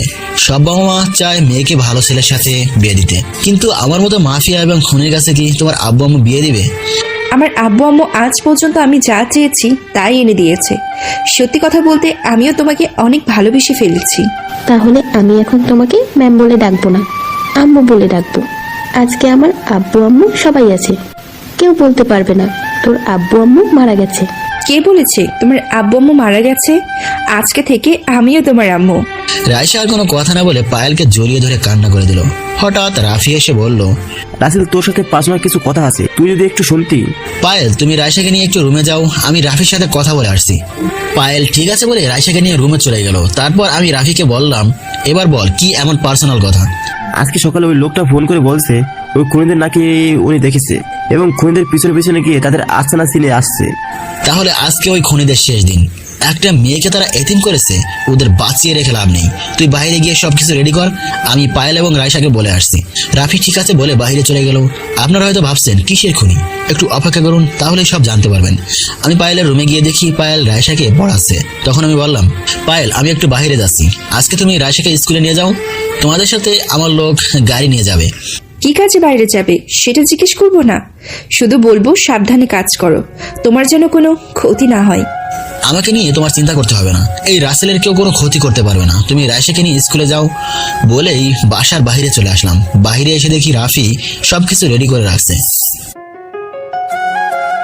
তারপর 5টা গাড়ি লোক নিয়ে ওই খুনিদের আস্তানায় যেতে লাগলাম। আসার সময় বাকি লোকদের বলে আসছি পায়েল আর রাইসাকে স্কুলে নিয়ে যেতে, স্কুল ছুটি হলে তাদের নিয়ে বাসায় যেতে। আমরা এই খুনিদের আস্তানায় চলে আসলাম। গাড়ি নিয়ে সোজা আস্তানার ভেতরে ঢুকে গেলাম। গাড়ি থেকে নেমে দেখি রনি এবং রকি দুজনে বসে গল্প করছে। আসার সময় ওই লোকটাকে সাথে করে নিয়ে আসলাম। ওই লোকটা বলল, ভাই, এরা ওই দিন রাতে ওই মেয়েটার আব্বু আম্মুকে মেরেছে, আমি নিজের চোখে দেখেছি। রনি আর রকি আমাকে দেখে রকি বলল, ভাই আপনি এখানে? কোনো সমস্যা? ভাই আপনি আমাকে বলুন, এখনই সব সমস্যার সমাধান করে দেব। তুই কি সমস্যার সমাধান করবি? তোরা 5 মাস আগে রাতে 2জন লোককে মেরে ফেলেছিস, এখন বল তাদের কেন মারছিস? ভাই আপনি ওই স্বামী স্ত্রীর কথা বলছেন, তারা আমাদের কাজে বাধা দিচ্ছে, তাই বসের কথায় তাদের মেরে ফেলেছি আর তাদের মেয়েকে বাঁচিয়ে রাখলাম। প্রথম কথা হচ্ছে তোদের বসকে, আর কি কাজে ওদের মারছিস? আমরা একটা বাসার 5 তলায় ইয়াবা ব্যবসা করতাম। একদিন তারা স্বামী স্ত্রী দেখে ফেলে, পরে পুলিশের কাছে গিয়ে বলে দেয়। তারা ওই বাসার নিচতলায় ভাড়া থাকতো। পুলিশ এসে আমাদেরকে সব ইয়াবা এবং আমাদের লোকগুলোকে নিয়ে যায়। আমাদের বস বলেছে ওদের মেরে ফেলতে, তাই ওই দিন রাতে তাদের রাস্তায় আটকে কুপিয়ে মারি। ও আচ্ছা, এবার বল তোদের বসকে, সে কোথায় থাকে? আমাকে তো বললি না তোদের বসের কথা। আমাদের বসকে সেটা আমরা কখনো বলবো না, উনি রাতের আধারে কাজ করে। ওই দিন আমাদের সাথে বসও ছিল। তোরা যদি তোদের বসের কথা না বলিস আজকে তোদের কেউ বাঁচাতে পারবে না, তাই বলছি তোদের বসকে এবং থাকে কোথায়। এতক্ষণ তোর সাথে ভালোভাবে কথা বলছি, এখন আর বলবো না। তোর যদি সাহস থাকে আমাদের মেরে দেখ। তুই সাথে কতজন লোক নিয়ে এসেছিস, আর তোর চারপাশে তাকিয়ে দেখ, আমাদের লোক তোর লোকের চেয়ে 3 গুণ বেশি। আজকে তুইও তোর সাথে কেউ বেঁচে যেতে পারবি না। আচ্ছা তাই নাকি? তোরা হয়তো আমার সম্বন্ধে ভালো করে জানিস না। এই রাসেলের সব লোক ট্রেনিং প্রাপ্ত। ওই তোরা দাঁড়িয়ে আছিস কেন?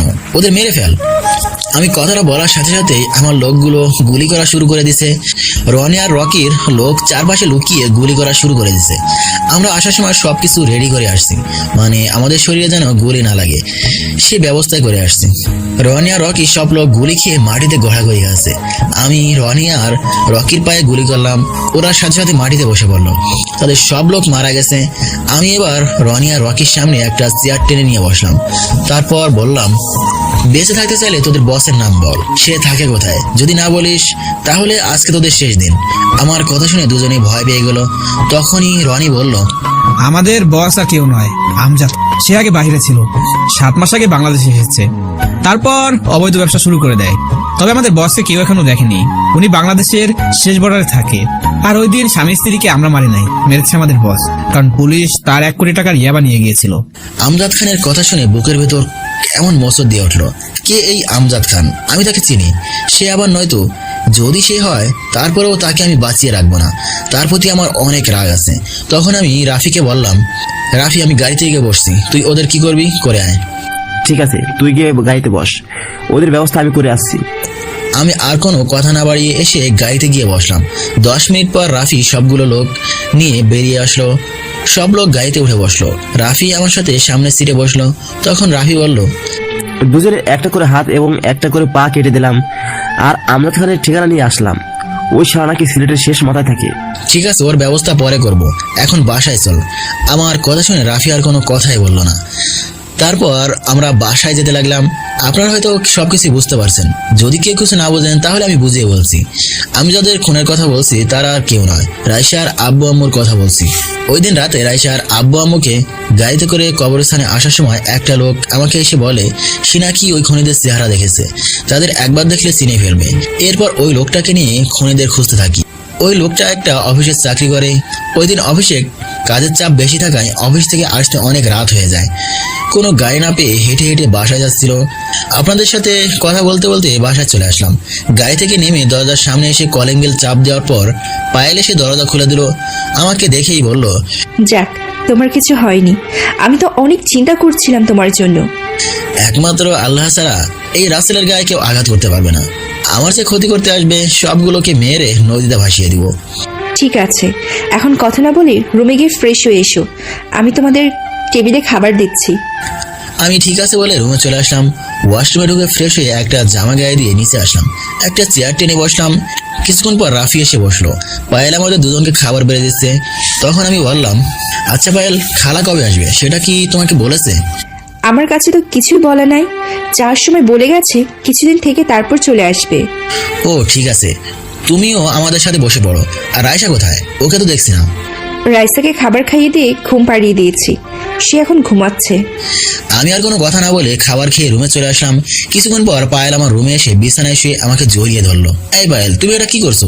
আমাদের এখনো বিয়ে হয়নি, তুমি আমাকে জড়িয়ে ধরলে কেন? আমার মন চাইছে তাই তোমাকে জড়িয়ে ধরেছি। আর বিয়ে হয়নি তো কি হয়েছে, বিয়ে তো একদিন হবে। আমরা তো খারাপ কিছু করতে যাচ্ছি না। আগে আমাদের বিয়ে হোক, তারপর তুমি যা খুশি করো, আমি তোমাকে বাধা দেবো না।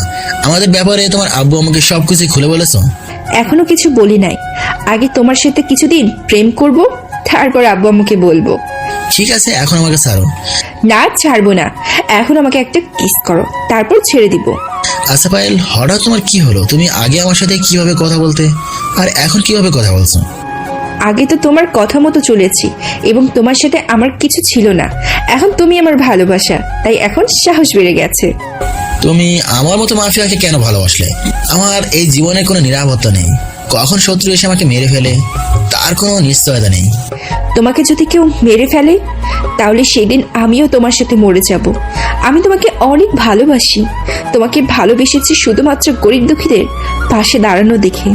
আর আমি জানি তুমি ভালো মানুষের কোনো ক্ষতি করবে না, তুমি খারাপ মানুষের ক্ষতি করবে। তুমি জানো পায়েল, যখন রাস্তা দিয়ে গাড়ি নিয়ে যাই তখন এইসব গরিব দুঃখীদের রাস্তার পাশে পড়ে থাকতে দেখি, তখন নিজের কাছে অনেক খারাপ লাগে। তাই ওদের জন্য এই কাজগুলো করে যাচ্ছি। আর আমার এই খারাপ কাজ করার কোনো ইচ্ছে ছিল না, একমাত্র আব্বু আম্মুর কারণে এই পথটা বেছে নিতে বাধ্য হয়েছি। আমি বলি কি, তুমি এসব কাজ ছেড়ে দাও। আমরা দুজনে বিয়ে করে আবার সবকিছু নতুন করে শুরু করব। এখন আমি এই কাজ ছাড়তে পারবো না। আমি তখন এই কাজ ছেড়ে দেবো যখন বাংলাদেশ থেকে সব ময়লা আবর্জনা পরিষ্কার করতে পারবো। সেদিন আমি নিজেই এসব কাজ ছেড়ে দেবো। এখন ছেড়ে দিলে খারাপ লোকগুলো চান্স পেয়ে যাবে, রাস্তাঘাটে মানুষ নিরাপদে চলতে পারবে না। একমাত্র আমার কারণে এদেশের মানুষ নিরাপদে চলতে পারে। আমার কথাটা শেষ না হতেই পায়েল এমন কিছু করবে সেটা আমি কখনোই ভাবতে পারিনি। পায়েল আমার সাথে এটা কি করলো? আমার কথা শেষ হতেই পায়েল আমার ঠোঁটের সাথে ঠোঁট লাগিয়ে দিল, আমাকে শক্ত করে জড়িয়ে ধরে কিস করতে লাগলো।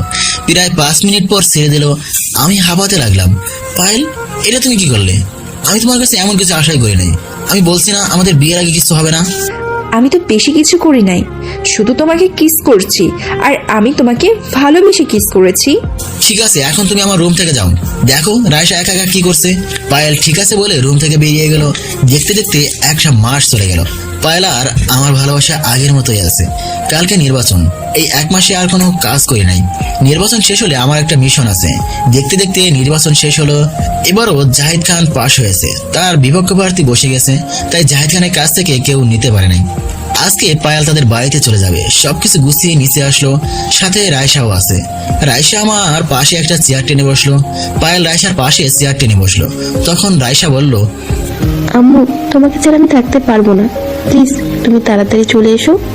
ঠিক আছে আম্মু, কিছুদিন অপেক্ষা করো, তারপর আম্মু একেবারের জন্য তোমাদের কাছে চলে আসবো। তোমার নানা নানিকে তো রাজি করাতে হবে। তুমি যদি রাজি করতে না পারো তাহলে আমি তাদের কাছে তোমাকে ভিক্ষে চাইবো, তারপরও তোমাকে আমার আম্মু বানাবো। পায়েল রায়শাকে জড়িয়ে ধরে কান্না করে বলল, তুমি আমাকে এত ভালোবাসো কেন? তোমাকে ছেড়ে যেতে মনে চাইতেছে না। কারণ তোমাকে আমি অনেক ভালোবাসি, নিজের আপন মা বানিয়েছি। তোমাকে ছাড়া থাকবো কি করে? আমি নানা নানির সাথে কথা বলে তোমাকে এই বাসায় নিয়ে আসবো।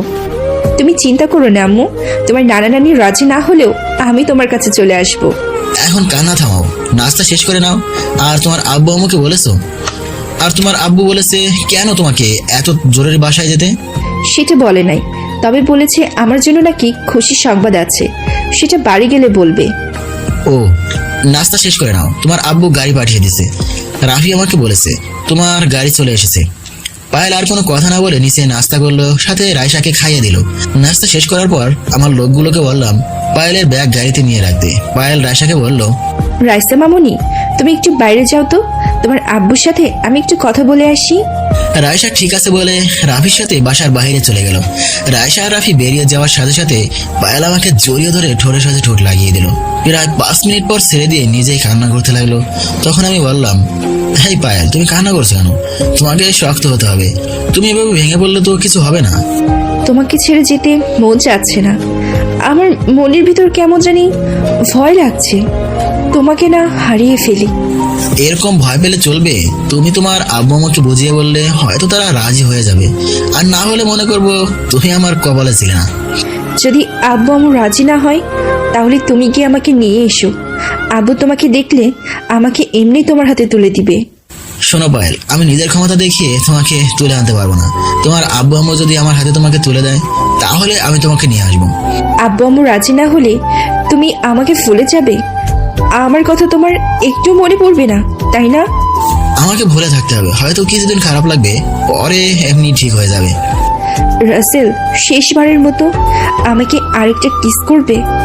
হয়তো এটা আমার শেষ কিস।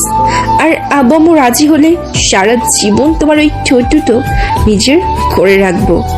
আমি আর কোনো কথা না বলে পায়েলের ঠোঁটের সাথে ঠোঁট লাগিয়ে দিলাম। কিছুক্ষণ পর দুজনে ছেড়ে দিয়ে বাইরে চলে আসলাম। পায়েল গাড়িতে ওঠার আগে রায়শাকে কিছুক্ষণ জড়িয়ে ধরে কান্না করছে। অনেক কষ্টে রায়শাকে পায়েলের কাছ থেকে ছাড়িয়ে আনলাম। তারপর পায়েল চলে গেল, আমি রায়শাকে কোলে করে রুমে নিয়ে আসলাম। তখন রায়শা বলল, আব্বু, আম্মুকে আর ফিরে আসবে না? আমি আম্মুকে ছাড়া থাকতে পারবো না। আমি অনেক ভালোবাসি আম্মুকে। কে বলেছে তোমার আম্মু আসবে না? দেখবে কিছুদিন পর তোমার আম্মু তোমার কাছে চলে আসবে, তুমি কান্না করো না। তোমার কথা যেন সত্যি হয় আব্বু। এই বলে রায়শা আমার কোলে শুয়ে পড়লো। রায়শার ঘুম আসার পর তাকে রেখে রুম থেকে বেরিয়ে আসলাম। নিচে আসার পর রাফি বলল, শোন রাসেল, আমজাদ খানের রাস্তা নাই, আমাদের লোক পাঠিয়েছি, বলেছি যে করে হোক তার সব খবর আমাদের দেওয়ার জন্য। শুনেছি তাদের লোক এসে রনি আর রকিকে নিয়ে গেছে, তবে কোথায় নিয়ে গেছে সেটা বলতে পারবো না। আর ওদের খোঁজ খবর নেই, তুই কি করবি? ওরা তো আর কিছুই করতে পারবে না। আমি জানি তারা আমাকে মারার জন্য আমজাদ খানের কাছে যাবে। ওদের তো এখন একটা হাত আর একটা পা আছে, তারা এখন আলগা হাত পা লাগাবে। এবার যদি আমাদের ক্ষতি করতে আসে তাহলে তাদের আর বাঁচিয়ে রাখবো না। ওরা এখনো তোকে ভালো করে চিনে নাই। ঠিক আছে, তুই এখন রুমে যা, যদি কোনো খবর আসে তাহলে আমাকে জানাস। আমি একটু রুমে গেলাম। ঠিক আছে যা, তবে আজকে মন্ত্রী তোকে রাতে তার সাথে দেখা করতে বলেছে। ঠিক আছে বলে উপরে এসে নিজের রুমে চলে আসলাম। রুমে এসে বিছানায় শুয়ে পড়লাম। পায়েলের কথা খুব মনে পড়ছে। পায়েলের সামনে নিজেকে অনেক শক্ত রেখেছি। যদি আমি ভেঙে পড়তাম তাহলে পায়েল ভুলেও তাদের বাড়িতে যেত না। পায়েল এসেছে অনেক দিন হয়েছে, তার আব্বু আম্মু অনেক চিন্তা করছে, তাই ওকে যেতে দিলাম। কিন্তু আজ পর্যন্ত পায়েলের আব্বু আম্মুর সাথে আমি কথাই বলি নাই। পায়েলকে ছাড়া পুরো বাসা ফাঁকা ফাঁকা লাগে। আর আমি জানি পায়েলের আব্বু কখনোই রাজি হবে না। সেখানে একটা রহস্য আছে, গল্পের সাথে থাকুন, সব জানতে পারবেন। রাতে রাফি আর আমি বাসা থেকে বেরিয়ে সাথে লোক নিয়ে মন্ত্রীদের বাসায় চলে আসলাম। কলিং বেল চাপ দেওয়ার পর আন্টি এসে দরজা খুলে দিল। আমাদের দেখে আন্টি বলল, আরে রাসেল এবং রাফি, হঠাৎ আমার বাসায়? তোমরা তো আমার বাসায় আসো না, তা আজকে আসলে যে? আসলে আন্টি, আঙ্কেল বলেছে ওনার সাথে দেখা করতে। কি জন্য দেখা করতে বলেছে তা বলতে পারবো না। তোমার আঙ্কেল বললে আসো, তোমার এই আন্টির কথা একটুও মনে পড়ে না? আর পড়বেই কেমন করে? আমি তো তোমাদের আপন কেউ না। তুমি রাগ করো না আন্টি, এবার কিছুদিন পর পর তোমাকে দেখতে আসবো, এবার খুশি? অনেক খুশি। এবার ভিতরে গিয়ে বসো, আমি তোমাদের আঙ্কেলকে ডেকে দিচ্ছি। বলে আন্টি ভেতরে চলে গেল। আমি আর রাফি ভেতরে ঢুকে সোফায় গিয়ে বসলাম। কিছুক্ষণ পর মন্ত্রী আমাদের সামনে আসলো। তখন আমি বললাম, তো বলুন কেন ডেকেছেন আমাকে? আপনি তো আবার কোনো কাজ ছাড়া আমাকে ডাকেন না। আজকে তোমাকে কাজের জন্য ডাকি নাই, আজকে তোমার একটা জিনিস দিব। সালাম, সুটকেসটা নিয়ে আয় তো। মন্ত্রীর কথা মতো সালাম ভেতর থেকে একটা সুটকেস নিয়ে আসলো। তারপর মন্ত্রী আবার বলল, এখানে পুরো 2 কোটি টাকা আছে, এগুলো তুমি গরিব দুঃখী মানুষের মাঝে বিলিয়ে দিবে। আজ তোমার কারণে মন্ত্রী পদ হাতছাড়া হয়নি, তোমার কারণে আমি আবার মন্ত্রী হয়েছি। আচ্ছা আমাকে একটা কথা বলুন তো, হঠাৎ আপনার কি হলো? আপনার ভেতরে হঠাৎ গরিবদের জন্য মায়া হলো কেন? আমি জীবনে অনেক গরিবের হক মেরে খেয়েছি, আমি আর গরিবের হক মেরে খাবো না। দেশের জন্য, দেশের মানুষের জন্য এবং গরিব দুঃখীদের জন্য কিছু করতে চাই। আমি এখন থেকে হক পথে চলবো। আপনার কথাগুলো শুনে অনেক ভালো লেগেছে। এখন থেকে আপনি আমাকে সবসময় আপনার সাথে পাবেন, তবে কখনো খারাপ কাজে আসবো না, সবসময় ভালো কাজে আসবো। ঠিক আছে, এখন টাকাগুলো রাখো। রাফি টাকাগুলো নেয়, তাহলে আমরা এখন আসি, কখনো প্রয়োজন হলে ডাক দেবেন, আমি হাজির হয়ে যাব। আসসালামু আলাইকুম। এই বলে যেই না উঠতে যাব তখন আন্টি এসে হাজির। তখন আন্টি বলল, কোথাও যাওয়া হচ্ছে না, আমি টেবিলে সবকিছু রেডি করে রেখেছি, তোমরা ফ্রেশ হয়ে আসো, খাবার খেয়ে তারপর যাবে। কি আর করার, আন্টির কথা আর ফেলতে পারলাম না। আমি আর রাফি ফ্রেশ হয়ে এসে খাবার খেয়ে আন্টি আর মন্ত্রীর থেকে বিদায় নিয়ে বাসা থেকে বেরিয়ে আসলাম। বাসায় আসতে হঠাৎ রাফির মোবাইলে ফোন আসে। রাফি ফোন ধরে আমাকে দিল। তখন আমি হ্যালো বললাম। ওভার থেকে শিহাব, ভাই, আমজাদ খানের সব রকম তথ্য পেয়েছি। আমজাদ খান 1 বছর আগে বাংলাদেশের বাইরে ছিল। এই বছর থেকে আমজাদ খান ড্রাগস ইয়াবার ব্যবসা করে যাচ্ছে দেশ থেকে। তার সাথে এইটাও জানতে পেরেছি ওর বাইরের লোকের সাথে হাত আছে। এখনো আমজাদ খানকে নিজের চোখে দেখতে পারিনি, ওর কিছু লোককে আটক করে এগুলো জানতে পেরেছি, কিন্তু আমজাদ খান কোথায় আছে এইটা ওরা বলেনি। আমার মনে হয় আমজাদ খান কোথাও লুকিয়ে আছে, সবার সামনে আসে না, হয়তো লুকিয়ে কি অন্য কিছুর প্ল্যান করছে। কিন্তু আমি এই আমজাদ খানকে কখনোই ছাড়বো না, তাকে আমি খুঁজে বের করবই। ভাই, আপনি চিন্তা করবেন না, আমি আরো লোক বাড়াচ্ছি আর বর্ডারের আশপাশে লোক আরো বেশি লাগিয়ে তন্ন তন্ন করে খুঁজছি। একদিন ঠিকই ওই আমজাদ খানকে ধরতে পারবো। ঠিক আছে, তোরা একটু সেভে থাকবি, আমজাদ খানের লোক যেন তোদের কিছু করতে না পারে। আর কোনো কিছু লাগলে রাফির কাছে বলবি। যদি আমজাদ খানের সন্ধান পাওয়া যায় তাহলে তোরা কিছু করবি না, আর করার আমি নিজেই ওকে করব। শিহাব ঠিক আছে বলেই ফোনটা কেটে দিল। শিহাবের সাথে কথা বলতে বলতে বাসায় চলে আসলাম। দরজার সামনে দাঁড়িয়ে কলিং বেল চাপ দেওয়ার পর খালা এসে দরজা খুলে দিল। আমি খালাকে দেখে বললাম, খালা, রাইসা কি ঘুমিয়ে গেছে? রাতে খাবার খেয়েছে? তার আম্মুকে ছাড়া ও বলছে কিছুই খাবে না, তার আম্মুকে নিয়ে আসলে সে খাবার খাবে। ঠিক আছে খালা, তুমি আমাকে একটা প্লেট খাবার দাও, আমি নিজ হাতে ওকে খাইয়ে দেবো। খালা আর কোনো কথা না বলে 1 প্লেটের খাবার আমার হাতে দিল। আমি রুমে এসে দেখি রাইসা কোলবালি জড়িয়ে ধরে শুয়ে আছে। রাইসার মুখটা কান্না করতে করতে কেমন যেন হয়ে গেছে। আমি রাইসার পাশে বসে তাকে ডাকতে লাগলাম। রাইসা আমার ডাক শুনে চোখ খুলে আমাকে জড়িয়ে ধরে আবার কান্না করে দিল। তখন রাইসা বলল, আব্বু তুমি এসেছো? দেখো না, আমার আব্বু সেই সকালবেলায় বাসায় গেছে, আমার কাছে একটা মিনিট ফোন দেয় নাই। আব্বু, আমার আম্মুকে ছাড়া কিচ্ছু ভালো লাগছে না, তুমি আমার আম্মুকে ফিরিয়ে এনে দাও, আমি তোমার কাছে আর কিচ্ছু চাই না। রাইসার কথা শুনে কি বলবো, কোনো ভাষা খুঁজে পাচ্ছি না। মেয়েটা পায়েলকে অনেক ভালোবেসে ফেলেছে। এখন যদি পায়েলকে রাইসার কাছে না এনে দেয় তাহলে রাইসা অসুস্থ হয়ে পড়বে। আমাকে যে করেই হোক পায়েলকে এই বাড়িতে নিয়ে আসতে হবে। কিন্তু আমার একটা জিনিস মাথায় ঢুকছে না, পায়েল সেই সকালবেলা বাসা থেকে বেরিয়ে গেল, এখন পর্যন্ত একটা ফোনও দিল না। নাকি পায়েল কোনো বিপদে পড়েছে? আগে রাইসাকে বুঝিয়ে খাবার খাইয়ে ঘুম পাড়িয়ে দিই, রুমে গিয়ে পায়েলকে ফোন দেবো। রাইসা মামনি, তুমি কান্না করো না, আমি কথা দিচ্ছি তোমার আম্মুকে কিছুদিন পর তোমার কাছে নিয়ে আসবো। তবে তোমাকে খাওয়া দাওয়া ঠিক মতো করতে হবে, তা না হলে আমি তোমার আম্মুকে এনে দেবো না। না না, আমি খাওয়া দাওয়া ঠিক মতন করবো, তুমি শুধু আমার আম্মুকে আমার কাছে নিয়ে আসো, আমি তোমার কাছে আর কিচ্ছু চাইবো না। ঠিক আছে, তাহলে এখন আমার হাতে খাবার খেয়ে নাও, আমি কালকে তোমার আম্মুর বাসায় যাব। রাইসার চোখে পানি মুছে আমার হাতে খাবার খেতে লাগলো। রাইসাকে খাবার খাইয়ে দিয়ে ঘুম পাড়িয়ে ওয়াশরুমে চলে আসলাম। ফ্রেশ হয়ে মোবাইল হাতে নিয়ে পায়েলকে ফোন দিলাম, কিন্তু অবাক করার বিষয় হলো পায়েলের মোবাইল বন্ধ বলছে। আমি অনেকবার পায়েলের মোবাইলে ফোন দিচ্ছি কিন্তু বারবার মোবাইল বন্ধ বলছে, তাই আর পায়েলকে ফোন দিলাম না। আর কিছু চিন্তা না করে রাইসাকে জড়িয়ে ধরে শুয়ে পড়লাম। পরের দিন রাইসাকে বুঝিয়ে রাফির এবং খালার কাছে বলে গাড়ি নিয়ে সেই দিনাজপুরে রওনা দিলাম। আসার সময় রাফিকে বলে আসছি রাইসা এবং খালাকে দেখে রাখতে। আর মন্ত্রী আমার কথা জিজ্ঞাসা করলে বলতে বলেছি আমি একটা কাজের জন্য ঢাকার বাইরে গেছি। প্রায় 5 ঘন্টা পর চিরচেনা সেই শহরে চলে আসলাম। আমার আসার কোনো ইচ্ছাই ছিল না, এই শহরে শুধুমাত্র রাইসার জন্য এসেছি। এই শহরে না আসার কারণ আব্বু আম্মুকে ফেলে রাখার পর নানা নানি এবং মামা মামি আমার কোনো খোঁজ খবর নেয় নাই, তাই আব্বু আম্মুর মতো ওদের আমি ঘৃণা করি। আগের থেকে অনেক পরিবর্তন হয়ে গেছে এই দিনাজপুর। স্কুলটা নতুন করে আবার বানিয়েছে, কত স্মৃতি জমে আছে এই শহরে। এখানে আমার কিছু বন্ধু ছিল, কিন্তু যাওয়ার পর তাদের সাথে আর যোগাযোগ হয়নি। তো যাই হোক, দেখতে দেখতে পায়েলের বাসার সামনে চলে আসলাম। গাড়ি একটু সাইড করে দারোয়ানের সামনে গেলাম। তখন দারোয়ান আমাকে দেখে বলল, কাকে চাই? আর তোমাকে তো ঠিক চিনতে পারলাম না। আসলে চাচা, আমি ঢাকা থেকে আসছি, পায়েল আর আমি বন্ধু, ওর সাথে একটু দেখা করতে আসছি। কাল সকাল থেকে ওর মোবাইল বন্ধ। তারপর দারোয়ান যেটা বললো সেটা শোনার জন্য আমি মোটেও প্রস্তুত ছিলাম না। দারোয়ান চাচা এটা কি বললো? পায়েল এটা কিভাবে করতে পারলো? পায়েল মামুনির জন্য স্যার বিয়ে ঠিক করেছে স্যারের বন্ধুর সাথে, কিন্তু পায়েল মামুনি এই বিয়েতে রাজি না, তাই স্যার পায়েল মামুনিকে জোর করে বিয়েটা দিচ্ছে আর ওর মোবাইল নিয়ে গিয়েছে। এখন পায়েল কোথায় আছে? ওর সাথে কি কথা বলা যাবে? আমি ওর সাথে 2 মিনিট কথা বলতে চাই। পায়েলকে তো ঘরে আটকিয়ে রেখেছে, ওকে ঘর থেকে বের হতে দিচ্ছে না। হঠাৎ গতকালে সেই ড্রাইভার ভেতর থেকে বেরিয়ে আসলো, যে পায়েলকে বাসায় নিয়ে আসছে। আমাকে দেখে ড্রাইভার বলল, আরে ভাই, আপনি এখানে হঠাৎ আজকে পাইল ম্যামদের বাসায়? দারোয়ান ড্রাইভারের কথা শুনে তাকে বলল, তুমি ওনাকে ভাই বলছো কেন? তুমি কি ওনাকে চেনো? ওনাকে চিনেন না?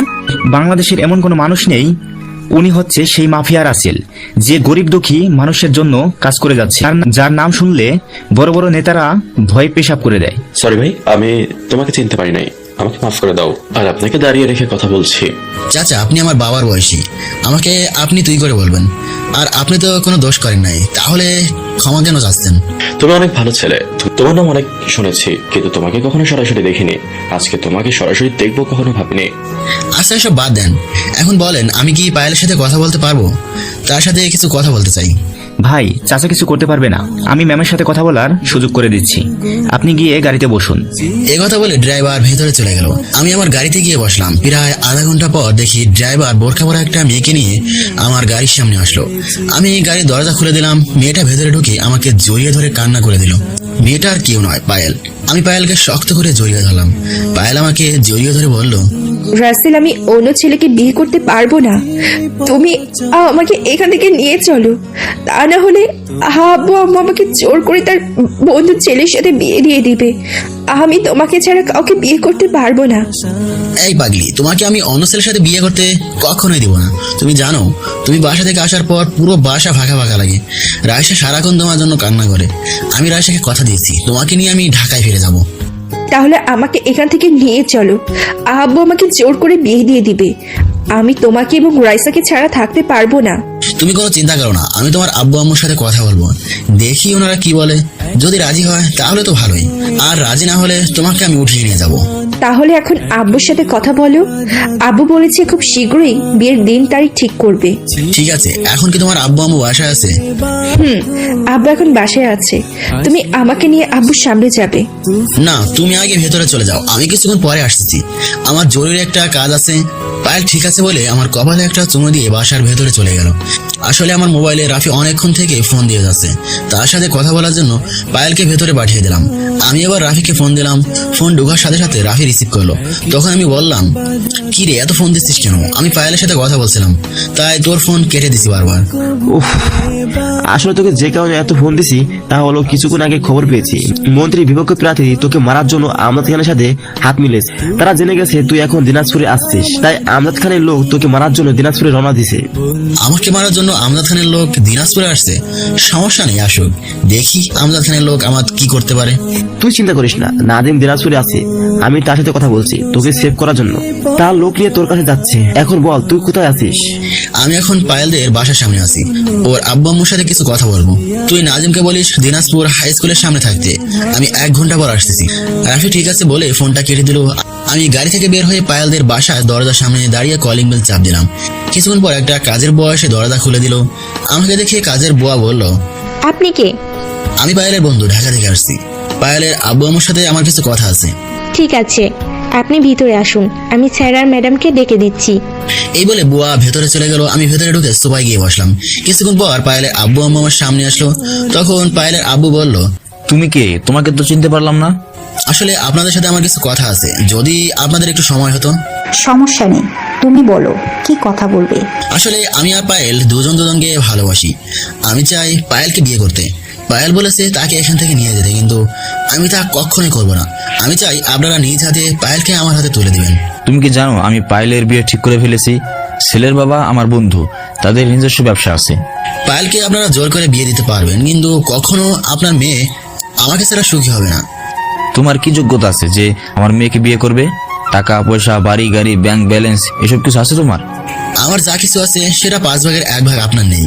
আর আপনি এখনো আমার আসল পরিচয় পান নাই, আমি কে। তা বলো তুমি কে? আর তোমাকে তো দেখে মনে হয় না তুমি আমার থেকে বড় লোক। আমি বড় লোক ভাব নিয়ে চলি না, আমি সাধারণ মানুষের মতো চলাফেরা করি। আর বাংলাদেশের রাসেল নামে কোনো মাফিয়ার নাম শুনেছেন? শুনেছি, তবে সে খারাপ, মানুষের ক্ষতি করে, তাদের মেরে রাস্তায় ফেলে রাখে, সরকার তা কিছুই করতে পারে না। ঠিকই শুনেছেন। আর সেই মাফিয়া রাসেল আমি। আপনার মেয়ে এতদিন আমার এখানে ছিল, আর আপনি আমাকে আগে থেকে চিনেন, হয়তো অনেক বছর পর দেখছেন, তাই চিনতে পারেন নাই। তোমাকে আমি চিনি মানে? আর তুমি একজন মাফিয়া হয়ে আমার বাসায় এভাবে আসলে কেন? তোমার সাথে লোকজন কোথায়? আমি সাথে করে কাউকে নিয়ে আসি নাই। আমি যে শহরে যাই সেই শহরে আমার লোক আছে। আর আপনি একটু মনে করে দেখেন তো, কয়েক বছর আগে একদিন রাস্তায় একটা ছেলে আপনার ড্রাইভারকে থাপ্পড় মারতে গিয়ে আপনার গায়ে থাপ্পড়টা পড়লো। থাপ্পড়টা কেন মারতে গেছি সেটা হয়তো আপনি ভালো করেই জানেন। আমার মনে পড়েছে, রাতে বৃষ্টি হওয়ার কারণে পরের দিন রাস্তায় পানি জমেছিল। আমার ড্রাইভার জোরে গাড়ি চালিয়ে যাওয়ার সময় তোমার গায়ে পানি পড়ে। তুমি একটা ইটের টুকরো নিয়ে আমার গাড়িতে মারো। তখন আমার ড্রাইভার গাড়ি দাঁড় করিয়ে তোমাকে গিয়ে একটা থাপ্পড় মারে। এর ভিতরে আমি তোমাদের সামনে চলে আসলাম। তখন তুমি ড্রাইভারকে থাপ্পড় মারতে গেলে আমার গালে মেরে দাও। ঠিকই ধরেছেন, কিন্তু এখানে আপনার দোষ ছিল, আমার কোনো দোষ ছিল না। আপনার ড্রাইভারের উচিত ছিল গাড়ি আস্তে আস্তে চালিয়ে যাওয়া। এখন তারপরেও এই ঘটনার জন্য আপনার কাছে আমি ক্ষমা চাচ্ছি, আপনি আমাকে মাফ করে দিবেন। তোমার তো কোনো দোষ নেই, তাহলে ক্ষমা চাচ্ছ কেন? আর আমি রাজি আছি পায়েলের সাথে তোমার বিয়ে দেওয়ার জন্য। তোমার মতো ছেলের সাথে আমার মেয়েকে বিয়ে দেবো না, এটা কি করে হয়? তুমি তোমার আব্বু আম্মুকে আমার বাসায় পাঠিয়ে দিও। একটা কথা বলি, রাগ করবেন না। আমার আব্বু আম্মু কেউ নেই, তারা আমার কাছে মৃত। আজ তাদের জন্য আমি একজন মাফিয়া নামে পরিচিত। হঠাৎ আমার ফোনটা বেজে ওঠে, তখন আমি একটু সাইডে গিয়ে ফোনটা রিসিভ করি। তখন ওই পাশ থেকে বলল, ভাই আমি নাজিম, রাফি আমাকে আপনার নম্বর দিয়েছে। আমি লোক নিয়ে হাই স্কুলের সামনে আছি, আপনি কোথায় আছেন? আমি এক জায়গায় আছি, আধা ঘন্টা পর আসতেছি, তোমরা ওখানে অপেক্ষা করো। নাজিম ঠিক আছে বলে ফোনটা কেটে দিল। আমি পায়েলের আব্বু আম্মুর সামনে গিয়ে বললাম, আপনাদের পরে সবকিছু খুলে বলবো। আমি চাই পায়েলকে আজকে সন্ধ্যায় কাজে ডেকে বিয়ে করবো, তারপর তাকে নিয়ে ঢাকায় চলে যাব। আমার একটা কাজ বাকি আছে, ওটা শেষ করে বড় করে একটা অনুষ্ঠান করব, যদি আপনাদের মত থাকে। তুমি যেভাবে বললে সেভাবে হবে। আমি সবকিছু রেডি করতে আসি, আর আমার বন্ধুকে মানা করে দিচ্ছি। অনেক ধন্যবাদ আপনাকে। তাহলে আমি এখন আসি, সন্ধ্যায় আপনার বাসায় আসবো, আপনি সবকিছু রেডি করে রাখবেন। তুমি এখনো আমাদের আপনি করে বলছো কেন? এখন থেকে তো আমাদের আব্বু আম্মু বলে ডাকবে। আর তুমি তো কিছুই খেলে না। এখন কিছু খাবো না, সন্ধ্যায় বিয়ে করার পর খাবো। আমার সাথে আরো কিছু লোক আসবে। এই বলে তাদের থেকে বিদায় নিয়ে বাসা থেকে বেরিয়ে আসলাম। আমি এতক্ষণ পায়েলের আব্বু আম্মুর সাথে কথা বলছি, আর পায়েল এক কোণায় দাঁড়িয়ে সব শুনেছে। পায়েল তার আব্বু আম্মুর কথা শুনে খুশিতে রুমে চলে গেল। আমি তাদের বাসা থেকে বেরিয়ে গাড়ি নিয়ে সোজা স্কুলের সামনে চলে আসলাম। স্কুলের সামনে এসে দেখি নাজিম 5টা গাড়ির লোক নিয়ে অপেক্ষা করছে। আমি তাদের সামনে গাড়ি দাঁড় করালাম। গাড়ি থেকে নামার পর নাজিম আমার সামনে এসে বলল, আসসালামু আলাইকুম ভাই, কেমন আছেন? আজকে আপনাকে সামনাসামনি দেখবো, সেটা কখনো স্বপ্নে ভাবিনি। ও আচ্ছা, এখন বলো, আমজাদ খানের লোক দিনাজপুর আসছে? আমরা তো কাউকে দেখিনি, রাফি ভাই আমাকে বলার পর আমি লোক নিয়ে চলে আসি। হঠাৎ আমার মোবাইলটা বেজে উঠলো, তাকিয়ে দেখি পায়েল ফোন দিয়েছে। আমি রিসিভ করার পর পায়েল ওভার থেকে যেটা বললো সেটা শোনার জন্য মোটো প্রস্তুত ছিলাম না। পায়েলের কথা শুনে আমার পুরো মাথা গরম হয়ে গেল। রাসেল, তুমি আমাদের বাসা থেকে বেরিয়ে যাওয়ার পর আব্বুর ফোনে একটা কল আসে। আমজাদ খান নামে এক লোক ফোন দিয়েছে। উনি বলেছে তোমাকে যদি তার হাতে তুলে না দেই তাহলে আব্বুকে মেরে ফেলবে। আব্বু আম্মু এখন টেনশন করছে। আমি পায়েলের কথা শুনে মাথায় রক্ত উঠে গেছে। তখন আমি পায়েলকে বললাম, তোমার আব্বু আম্মুকে কোনো টেনশন করতে বলবে না। এই আমজাদ খান আমার কিছুই করতে পারবে না, তোমার আব্বুর কিছুই করতে পারবে না। আমি এখনই আসছি তোমাদের বাসায়। প্লিজ তুমি এসো না। আমজাদ খানের লোক আমাদের বাসার চারপাশে ঘোরাঘুরি করছে, তোমাকে দেখলে হয়তো মেরে ফেলবে। আমাকে নিয়ে চিন্তা করতে হবে না, ওরা আমাকে এখনো চিনে নাই, আমার কিছুই করতে পারবে না।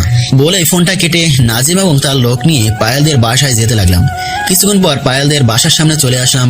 নাজিমকে আগে গাড়ি থেকে নামতে বললাম, তাকে বলছি চারপাশে তাকিয়ে দেখতে কাউকে দেখা যায় কিনা। নাজিম এবং তার লোক গাড়ি থেকে নেমে বাসার চারিদিকে তাকিয়ে দেখতে লাগলো, কিন্তু কাউকে দেখতে পাইনি। তারপর আমি গাড়ি থেকে নেমে বাসার ভিতরে ঢুকে দরজার সামনে দাঁড়িয়ে কলিং বেল চাপ দিলাম। কিছুক্ষণ পর পায়েল এসে দরজা খুলে দিল।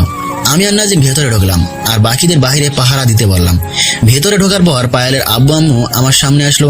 তখন আমি বললাম, পায়েল আমাকে ফোন করে সব বলেছে। এখন বলুন আমজাদ খান আপনাকে আর কি কি বলেছে? আমজাদ খান বলেছে তোমাকে তাদের হাতে তুলে দিতে, পায়েলকে তোমার সাথে বিয়ে দিতে মানা করেছে, আর যদি এসব কথা তোমাকে বলি তাহলে আমার পরিবারকে মেরে ফেলবে। এখন তো আপনি আমাকে সব বলে দিয়েছেন, তাহলে যদি আমজাদ খান আপনাকে মেরে ফেলে? আমি ওই আমজাদ খানকে ভয় পাই না। তোমার সাথে কথা বলার পর আমার সাহস বেড়ে গেছে, তাই আমি কাউকে ভয় পাই না। এই সাহস সবসময় মনের ভিতরে রাখবেন, তাহলে কোনো সন্ত্রাসী আপনার কিছুই করতে পারবে না। হঠাৎ বাইরে গোলাগুলির শব্দ শুরু হলো। আমি পকেট থেকে গানটা বের করে নাজিমকে সাথে নিয়ে বাসা থেকে বের হলাম। বাইরে এসে দেখি 15-20 জনের মতো লোক আমার লোকদের গুলি করছে। তখন আমিও তাদের গুলি করতে লাগলাম। নাজিমও গুলি করতে লাগলো। গুলি করতে করতে প্রায় ওদের সবগুলো লোক মারা গেছে, কিন্তু হঠাৎ একটা গুলি এসে আমার হাতে লাগে। আমি নিচে পড়ে গেলাম। নাজিম আমাকে ধরে বাসার ভেতরে নিয়ে গেল। পায়েল আমাকে দেখে দৌড় দিয়ে এসে জড়িয়ে ধরে কান্না করে দিল। তখন আমি বললাম, এই ভাই, তুমি কান্না করছো কেন? আমার কিছুই হয়নি, শুধু হাতে একটা গুলি লেগেছে, এমনি ঠিক হয়ে যাবে। তুমি বললেই ঠিক হয়ে যাবে? তুমি তো ডক্টর, এখন তোমার হাত থেকে গুলিগুলো বের করতে হবে। তোমাকে এখনই হাসপাতালে নিয়ে যেতে হবে। না মানে, রাসেলকে নিয়ে বাসা থেকে বের হওয়া যাবে না। আমজাদ খানের লোক আবার ওর উপর আক্রমণ করতে পারে। আপনি ঠিকই বলেছেন, বাইকে রুমে নিয়ে যান, আমি দেখি একজন ডাক্তার নিয়ে আসতে পারি নাকি। আপনাকে কোথাও যেতে হবে না, আমি ওর গুলি বের করব। আপনি শুধু ওকে ধরে আমার রুমে নিয়ে আসুন, আমি ওর গুলিগুলো বের করার ব্যবস্থা করছি। নাজিম আর পায়েলের আব্বু আমাকে ধরে পায়েলের রুমে নিয়ে এসে বিছানায় শুয়ে দিল। গুলিটা অনেকটা ভিতরে ঢুকে গেছে। কিছুক্ষণ পর পায়েল রুমে এসে আমার পাশে বসলো। আমি তাকিয়ে দেখি পায়েলের হাতে একটা ছুরি। তখন পায়েল বলল, প্লিজ রাসেল, তোমাকে একটু ব্যথা সহ্য করতে হবে, তাছাড়া আমি আর কোনো উপায় খুঁজে পাচ্ছিলাম না। আমি ব্যথার কারণে কথা বলতে পারতেছি না। মাথা নাড়িয়ে বললাম গুলি বের করতে। তখন পায়েল নাজিমকে বলল, আপনি একটু রাসেলকে শক্ত করে চেপে ধরেন, আমি জানি ও অনেক ব্যথা পাবে। নাজিম আর কোনো কথা না বলে আমার এক হাত শক্ত করে চেপে ধরলো, আর এক হাত পায়েলের আব্বু চেপে ধরলো। পায়েল ছুরিটায় আগুন দিয়ে অনেক গরম করলো, তারপর ছুরিটার মাথা দিয়ে গুলিটা বের করতে লাগলো। পায়েল ছুরিটা হাতে লাগানোর সাথে সাথে আমার অনেক জোরে চিৎকার করতে লাগলো। হঠাৎ আমি ব্যথায় জ্ঞান হারিয়ে ফেললাম। তারপর আর কি হলো আমি বলতে পারবো না। হঠাৎ কারো কান্নার আওয়াজে ঘুম হয়ে গেল। আমি চোখ খুলে তাকিয়ে দেখি রায়শা আমার এক হাত জড়িয়ে ধরে কান্না করতে আছে। তখন আমি রায়শাকে বললাম, আমার মামনি কান্না করছে কেন? আমার তো কিছু হয়নি, আর তুমি এখানে কার সাথে এসেছো? আমাকে রাফি চাচু নিয়ে এসেছে। চাচু বাইরে সবার সাথে কথা বলতে আসছে। আজকে সকালে রাফি চাচু আমাকে নিয়ে এসেছে। তোর হাতে গুলি লেগেছে, তুই আমাকে একটা মিনিট ফোন করে বলবি না? রাত 3টার সময় নাজিম আমাকে ফোন করে বলে তোর হাতে আমজাদ খানের লোকে গুলি করছে। পরে ভোরে ভোরে রাইসাকে সাথে নিয়ে রওনা দিয়ে এখানে চলে আসলাম। এসেছিস ভালো হয়েছে, আর তোকে ফোন করতে পারি নাই কারণ হাতে গুলি লাগার পর অনেক ব্যথা করছিল, তাই তোকে ফোন দিতে পারি নাই। এখন বল, কাউকে খুঁজে পেয়েছিস? এখানে কাউকে খুঁজে পাইনি, তবে বেশি দিন লাগবে না ওদের খুঁজে বের করতে। আমার মনে হয় মন্ত্রীর বিপক্ষ প্রার্থীকে ধরতে পারলে আমজাদ খানের সংবাদ পাওয়া যাবে। তুই বলছিস না মন্ত্রীর বিপক্ষ প্রার্থী আমজাদ খানের সাথে হাত মিলিয়েছে আমাকে মারার জন্য? আচ্ছা, তোকে না জানিয়ে আমি আমাদের লোককে ওই জুনায়েদ সাহেব ওর এখানে পাঠিয়েছি একটা কাজের জন্য। তখন ওই লোকটা আমাকে ফোন দিয়ে ওসব কথা বলেছে। তাহলে ঠিক আছে, আগে ওই জুনায়েদ সাহেবকে ধরতে হবে, তাহলে সব খবর পাওয়া যাবে। আমি যে দিনাজপুরে আসছি এটা হয়তো ওই জুনায়েদ সাহেব আমজাদ খানকে বলেছে, তা না হলে বাইরের কেউ জানে না আমি কোথায় আছি। ওনাকে ধরতে হলে তো আমাদের আবার ঢাকায় ফিরতে হবে, কিন্তু তোকে এই অবস্থায় রেখে আমি কোথাও যাব না। আমজাদ খানের লোক আবার আক্রমণ করতে পারে। তোদের কোথাও যেতে হবে না, আমি মেহেদির সাথে কথা বলছি। মেহেদিকে এবার ওপরে নিয়ে আসতে হবে। এবার আমাদের খেলা শুরু হবে। এই আমজাদ খান এবং তার লোক কাউকে বাঁচিয়ে রাখবো না। এবারে বাংলাদেশ থেকে সব অবৈধ ব্যবসায় আগুন লাগিয়ে দিব। তুই ঠিকই বলছিস, এবার আমাদের দেশের জন্য কিছু করতে হবে। দেশটাকে সন্ত্রাসী, চাঁদাবাজি, টেন্ডারবাজি ওদের হাত থেকে বাঁচাতে হবে, তারপর আমাদের কাজ ছেড়ে দেবো। হঠাৎ পায়েল বলল, আমাদের কথা শেষ হয়েছে? তাহলে এবার রাফি আর নাজিম তোমরা নিচে যাও, তোমাদের জন্য নাস্তা রেডি। আমি রাইসা এবং রাসেলকে রুমে খাইয়ে দিচ্ছি। নাজিম আর রাফি ঠিক আছে বলে রুম থেকে বেরিয়ে গেল। পায়েল আমাকে ধরে বসালো। তখন পায়েল বলল, তুমি বসো, আমি তোমার জন্য পানি নিয়ে আসছি। আর রাইসা মামনি, তুমি আমার সাথে আসো, ফ্রেশ হয়ে বাবার সাথে খাবে। রায়শা আর পায়েল ওয়াশরুমে ঢুকে ফ্রেশ হয়ে আসলো, আর সাথে পানি নিয়ে এসে আমার মুখটা ধুয়ে দিল। পায়েল রুম থেকে বেরিয়ে আমাদের জন্য নাস্তা নিয়ে আসলো। পায়েল নিজ হাতে আমাকে এবং রায়শাকে খাইয়ে দিচ্ছে। নাস্তা খাওয়া শেষ হওয়ার পর পায়েল আমাকে ওষুধ খাইয়ে দিল। তখন আমি পায়েলকে বললাম, পায়েল, তোমার অনেক কষ্ট হচ্ছে তাই না? এইটা তুমি কি বলছো? আমি আমার স্বামীর সেবা করছি, এখানে কষ্ট পাওয়ার কি আছে? এখনো তো বিয়ে হয়নি। হয়নি তো কি হয়েছে? তুমি আগে সুস্থ হয়ে ওঠো, তারপর আমাদের বিয়ে হবে। যদি আমজাদ খানকে মারতে গিয়ে মরে যাই তখন তুমি কি করবে? এখন আমিও তোমার কাছে চলে যাব। তুমি যদি আমার কাছে চলে আসো তাহলে আমার মেয়েকে কে দেখে রাখবি? তখন তো তুমি ছাড়া ওর আপন কেউ থাকবে না। আমার কথা শুনে রায়শা বলে উঠলো, যদি তোমার কিছু হয় তাহলে আমি আর আম্মু তোমার কাছে চলে যাব। আমি আর কোনো কথা না বলে রায়শা এবং পায়েলকে জড়িয়ে ধরলাম। পায়েল আর রায়শা আমাকে শক্ত করে জড়িয়ে ধরলো। হঠাৎ আমার মোবাইলে একটা কল আসলো। কলটা রিসিভ করার পর ওই পাশ থেকে যে কথা বললো তার কথা শুনে আমার মাথা গরম হয়ে গেল। ওপাশ থেকে যে ফোন করেছে সে আর কেউ নয়, বর্তমান মন্ত্রী। মন্ত্রী বলল, রাসেল মাফিয়া, তোর সাহস কি করে হলো আমার অবৈধ ব্যবসা আগুন লাগানোর? তুই আমাকে এখনো চিনতে পারিস নাই, তোকে আমি মেরেই ফেলবো। তুই কি মনে করেছিস আমি তোর কথা বিশ্বাস করব? আরে তোকে আমি হারে হারে চিনি, তাই তো তোর পেছনে লোক লাগিয়ে রেখেছি। তুই আমাকে ভুলিয়ে ভালিয়ে ভালো সেজেছিস, সেটা আমি বুঝতে পেরেছি। তুই হয়তো আরেকটা কথা জানিস না, ওই আমজাদ খান আমার সাথে হাত মিলাইছে। তোর কারণে আমরা কোনো কাজ করতে পারছি না, তাই তো জুনায়েদও আমাদের সাথে হাত মিলাইছে। এবার তোকে শেষ করে দেশটা আমাদের মতো চালাবো। আমি বেঁচে থাকতে তোরা সেটা কখনোই করতে পারবি না। এতদিন তোকে কিছু করি নাই, একমাত্র তোর স্ত্রীর কারণে, কিন্তু এবার তোকেও ওই আমজাদ খানের সাথে গুলি করে মারবো। সেটা তুই চেষ্টা করে দেখতে পারিস। এবার তো তুই বেঁচে গেলি, কিন্তু পরের বার কেউ তোকে বাঁচাতে পারবে না। তুই মরার জন্য প্রস্তুত থাকিস। সেটা সময় হলে দেখতে পাবি কে কাকে মারে। এবার আর তোর ওপর দয়া করবো না। তোদের মতো মানুষদের না মেরে এই মাফিয়া কখনো শান্ত হবে না। বলে ফোনটা কেটে দিলাম। তখন পায়েল আমাকে বলল, কার ফোন ছিল? আর তুমি ওর সাথে এভাবে কথা বলছিলে কেন? আমার অনেক ভয় করছে, যদি ওরা তোমাকে মেরে ফেলে। ওদের না মেরে আমি মাফিয়া কখনোই মরবো না। আর মরলেও আফসোস থাকবে না, কারণ দেশের মানুষের জন্য নিজের জীবন দিতে প্রস্তুত আছি। তুমি একা তাদের সাথে পেরে উঠবে না। মঞ্জুর হাত তো অনেক বড়, ওনার হাত দেশের বাইরের মানুষের সাথে আছে। আমার হাতও অনেক বড়, সেটা তুমি সময় হলে দেখতে পাবে। আমাকে দেখতে সাধারণ মানুষের মতো লাগে, কিন্তু আমি যে কত বড় হারামি এটা ওই মন্ত্রী এবং আমজাদ খান জানে না। তোমার কিছু হয়ে গেলে আমি আর রাইসা কাকে নিয়ে বাঁচবো? আমি তোমাকে হারাতে পারবো না। পায়েল, তুমি ভেঙে পড়ো না, তাহলে আমি কাজটা করতে পারবো না। শুধু আমার জন্য আল্লাহ তাআলার কাছে দোয়া করো, আমি যেন এইসব জালিমদের ধ্বংস করতে পারি। তাহলে দেশের মানুষ সুন্দরভাবে জীবনযাপন করতে পারবে। আমি তোমার জন্য সবসময় দোয়া করি, তুমি যেন দেশের মানুষকে এইসব জালিমদের হাত থেকে রক্ষা করতে পারো। এই বলে পায়েল আমাকে জড়িয়ে ধরলো। আমি আপনাদের একটা কথা বলতে ভুলে গেছি। আসলে আমি জানতাম মন্ত্রী এত সহজে ভালো হওয়ার কথা নয়। হঠাৎ ভালো হওয়ার নিশ্চয়ই কোনো কারণ আছে, তাই ওনার পেছনে লোক লাগিয়ে রেখেছি। পরে আমি সব জানতে পারলাম মানুষের সাথে ওপরে ভালোভাবে কথা বলবে, আর ভেতরে অবৈধ ব্যবসা করে যাচ্ছে। তাই আমার লোকগুলোকে বলছি সুযোগ পেলে মন্ত্রীর গোডাউনে আগুন লাগিয়ে দিতে। ওরা তাই করলো, কিন্তু মন্ত্রী আরো অনেকগুলো অবৈধ ব্যবসা আছে, সেগুলো কোথায় সেটা আমি জানি। রাতে পায়েল নিজ হাতে খাবার খাইয়ে দিয়ে, ওষুধ খাইয়ে দিয়ে অন্য একটা রুমে রায়সাকে নিয়ে চলে গেল। আমি পকেট থেকে মোবাইল বের করে মেহেদিকে কল দিলাম। মেহেদি কল রিসিভ করে বলল, কিরে কেমন আছিস? তোর হাতের ব্যথা কমেছে? আমি ভালো আছি, ব্যথা আগে থেকে কিছুটা কমছে। এখন বল তুই কেমন আছিস? সবগুলোর ট্রেনিং দেওয়া শেষ হয়েছে? আমিও ভালো আছি, আর সবগুলোকে ভালোভাবে ট্রেনিং দিয়েছি। এখন তুই বললে উপরে চলে আসবো, আমাদের কাজ শুরু করে দিব। কালকে তুই সবাইকে নিয়ে ওপরে উঠে আসবি। মন্ত্রীর এবং জোনায়েদের যত অবৈধ ব্যবসা আছে সবগুলো ধ্বংস করে দিবি। তাদের লোক একটা কেউ বাঁচিয়ে রাখবি না, সবগুলোকে মেরে মাটির নিচে পুঁতে রাখবি। ঠিক আছে, তুই যেভাবে বলবি সেভাবে কাজ হয়ে যাবে। আর আমার অ্যাকাউন্টে কিছু টাকা পাঠিয়ে দিস। সমস্যা নেই, আমি রাফিকে বলে দেবো, সে তোর অ্যাকাউন্টে টাকা পাঠিয়ে দিবে। আর কখন কি হয় আমাকে জানাবি। মেহেদি ঠিক আছে বলে ফোনটা কেটে দিল। এবার আপনাদের একটা গোপন কথা খুলে বলি। মন্ত্রীর স্ত্রী মানে আন্টি আমাকে একদিনে তার রুমে নিয়ে দরজা বন্ধ করে বলল, রাসেল, আমার একটা কাজ করে দিতে পারবে? হয়তো যে কাজের কথা বলবো তুমি সেটা কখনোই কল্পনা করতে পারবে না, কিন্তু তুমি আমার কাজটা করে দিবে। আমি জানি তুমি এই কাজটা করতে পারবে। কি কাজ আন্টি? যদি সম্ভব হয় তাহলে আমি অবশ্যই তোমার কাজটা করে দেব, তবে এমন কোনো কাজের কথা বলবে না যেটা আমি করতে পারবো না। আমার কাজটা হচ্ছে আমার স্বামী তোমার আঙ্কেলকে মেরে ফেলতে হবে। আন্টি, এটা আপনি কি বলছেন? আঙ্কেলকে কেন মারবো? আর ওনাকে মারলে তো আপনি বিধবা হয়ে যাবেন। বিধবা হলে আমার কোনো সমস্যা নেই, ওই খুনিকে তোমার মারতে হবে। তুমি জানো ওই মন্ত্রী আমার বাবা মাকে মেরেছে, আমাকে জোর করে বিয়ে করেছে। আমি অনেক চেষ্টা করেছি ওকে মারার জন্য, কিন্তু মারতে পারিনি। তুমি ওকে মেরে ফেলো।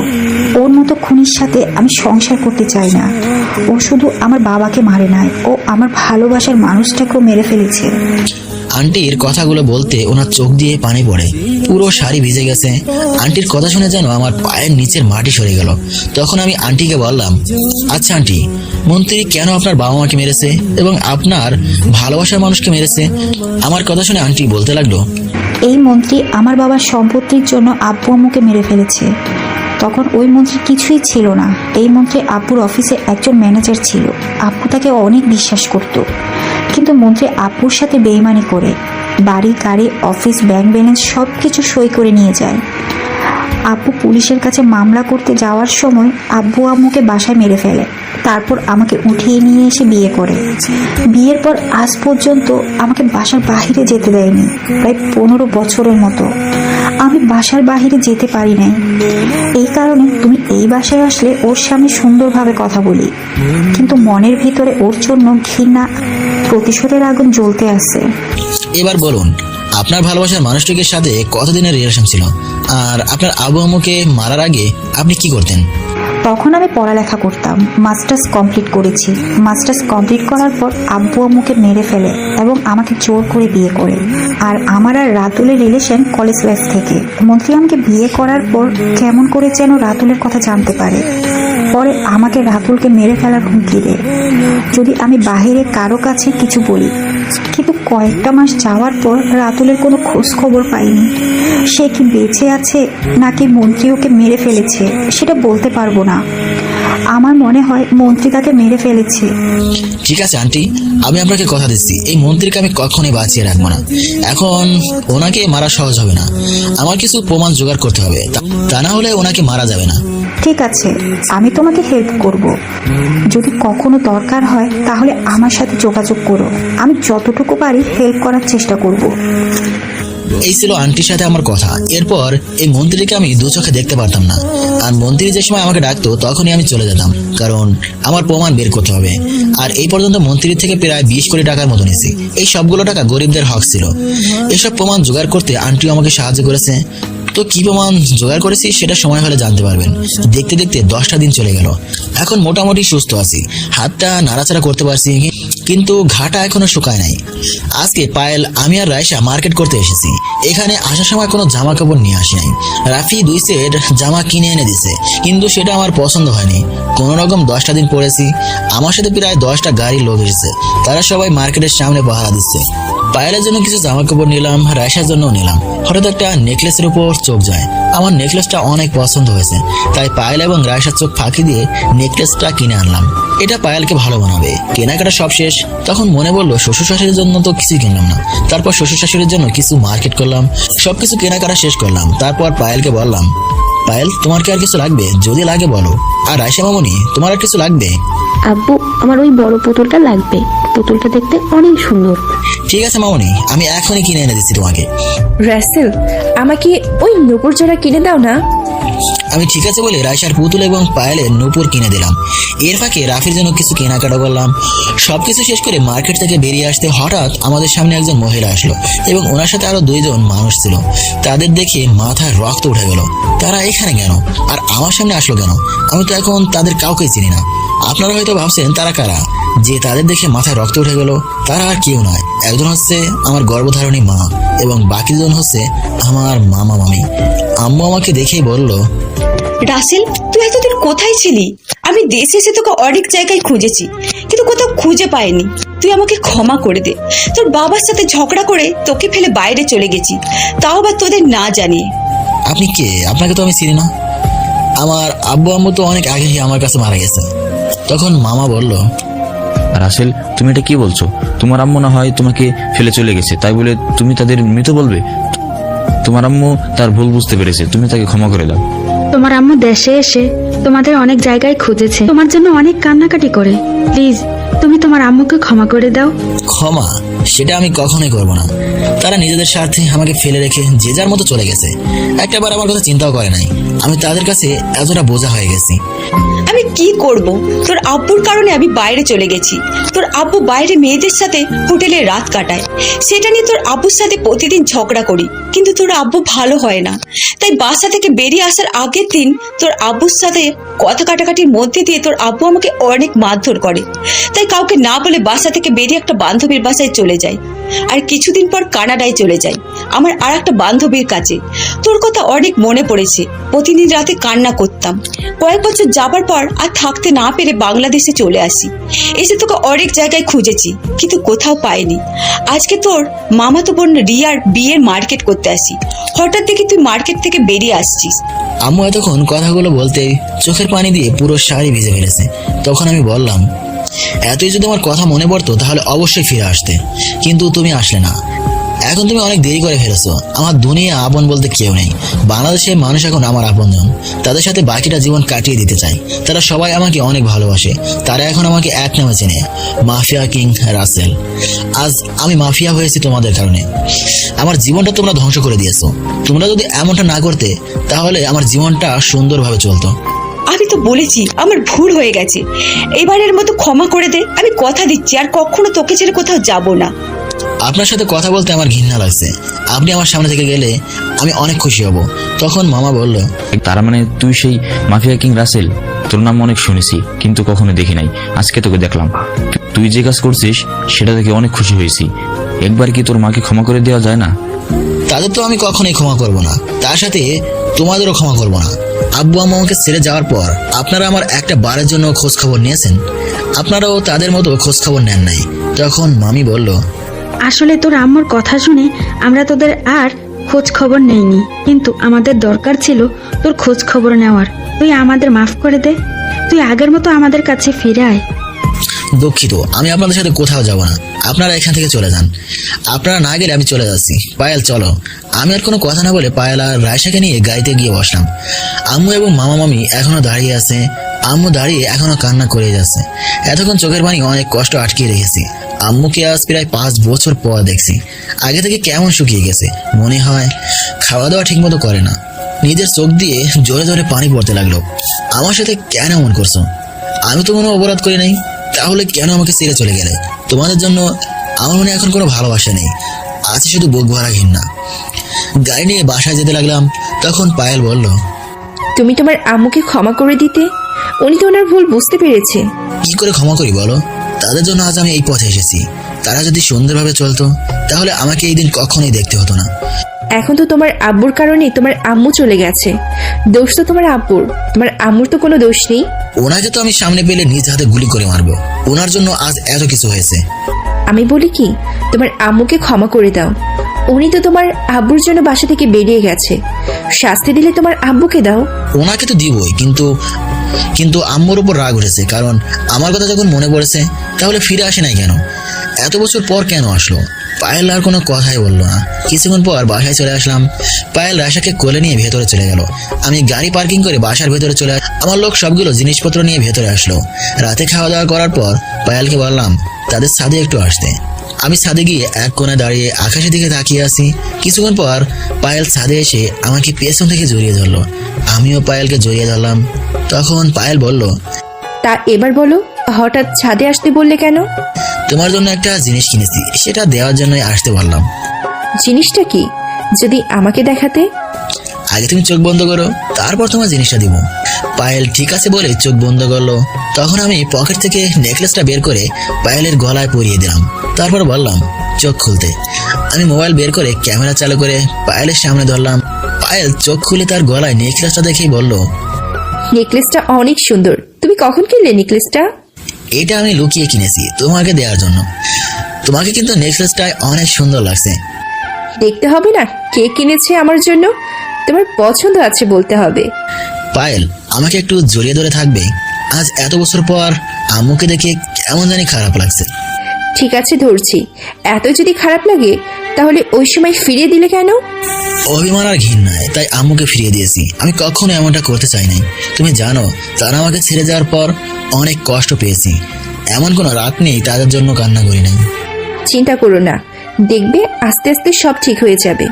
পায়েল আর আমি কিছুক্ষণ ছাদে থেকে নিচে এসে যে যা রুমে চলে আসলাম। রুমে এসে ওয়াশরুমে ঢুকে ফের সে বিছানায় শুতেই মোবাইলটা বেজে উঠলো। মোবাইল হাতে নিয়ে দেখি মেহেদি ফোন দিচ্ছে। আমি ফোনটা রিসিভ করার পর মেহেদি বলল, কিরে কেমন আছিস? ওই মন্ত্রী এবং আমজাদ খানের সব খবর পেয়ে গেছি, কিছু প্রমাণ জোগাড় করে ফেলেছি। তাহলে তো ভালোই, এখন আমাদের মিশনে যেতে হবে। তুই সবকিছু রেডি করে রাখ। আমি সবকিছু রেডি করে রাখছি, তুই কালকে ঢাকায় ফিরে আয়। আমজাদ খান এখন ঢাকায় আসছি। ঠিক আছে, তাহলে আমি কালকে সবাইকে নিয়ে ঢাকায় ফিরছি বলে ফোনটা কেটে দিয়ে ঘুমিয়ে বললাম। পরের দিন সকালে হঠাৎ বুকটা কেমন জানি ভারী ভারী লাগছে। চোখ খুলে দেখি পায়েল আমাকে জোরে ধরে শুয়ে আছে। পায়েলের চেহারার দিকে তাকিয়ে দেখি কেমন যেন মায়া আছে। আমি পায়েলের কপালে একটা চুমু দিলাম, সাথে সাথে পায়েলের ঘুম ভেঙে গেল।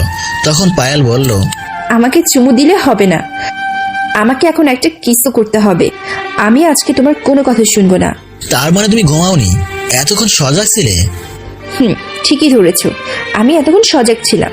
আমি দেখতে চেয়েছি তুমি আমাকে দেখে কি করো। এখন কোনো কথা না বলে আমাকে কিস করো। কি আর করার, এমনিও পায়েলের ঠোঁটের দিকে নিজেকে ধরে রাখতে পারলাম না, তাই পায়েলের ঠোঁটের সাথে ঠোঁট লাগিয়ে দিলাম।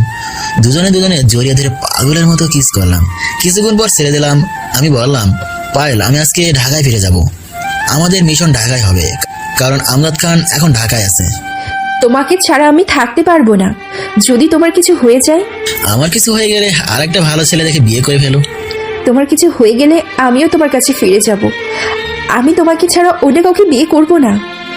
এত ভালোবাসা আমাকে, সারা জীবন এভাবে ভালোবাসা যাবে তো? মরার আগ পর্যন্ত আমি তোমাকে এইভাবেই ভালোবেসে যাব। ঠিক আছে, যদি আল্লাহ আমাকে বাঁচিয়ে রাখে তাহলে তোমার কাছেই ফিরে আসবো। তুমি শুধু আমার জন্য দোয়া করো। আমি তোমার জন্য সবসময় দোয়া করি, আল্লাহ যেন তোমাকে হেফাজতে রাখেন। ঠিক আছে, এখন তোমার রুমে যাও, আমি ফ্রেশ হয়ে নাস্তা করে বেরিয়ে পড়বো। তুমি রায়সার খেয়াল রেখো। পায়েল আমার কপালে একটা চুমু দিয়ে রুম থেকে বেরিয়ে গেল। আমি বিছানা থেকে উঠে ওয়াশরুমে ঢুকে ফ্রেশ হয়ে সবার সাথে নাস্তা করে বেরিয়ে পড়লাম। আসার সময় শ্বশুর শাশুড়িকে বলে আসলাম। পায়েল আর রায়সা আমাকে জড়িয়ে ধরে অনেক কান্নাকাটি করেছে। প্রায় 5 ঘন্টা পর ঢাকায় ফিরে আসলাম, নিজের বাসায় চলে আসলাম। আসার সময় মেহেদিকে বলেছি আমার বাসায় থাকতে। নাজিম তার লোক নিয়ে আমার সাথে এসেছে। বাসায় এসে ভেতরে ঢুকে দেখি মেহেদি সোফায় বসে আছে। খালা আমাকে দেখেই বলল, কেমন আছো রাসেল? তোমার হাতের এখন কি অবস্থা? আলহামদুলিল্লাহ খালা, ভালো আছি। তুমি কেমন আছো? হাতের অবস্থা আগে থেকে মোটামুটি ভালো, তবে এখনো ঘা শুকায় নাই। আমিও ভালো আছি। তোমার গুলি লাগার কথা শুনে অনেক চিন্তায় পড়ে গেলাম।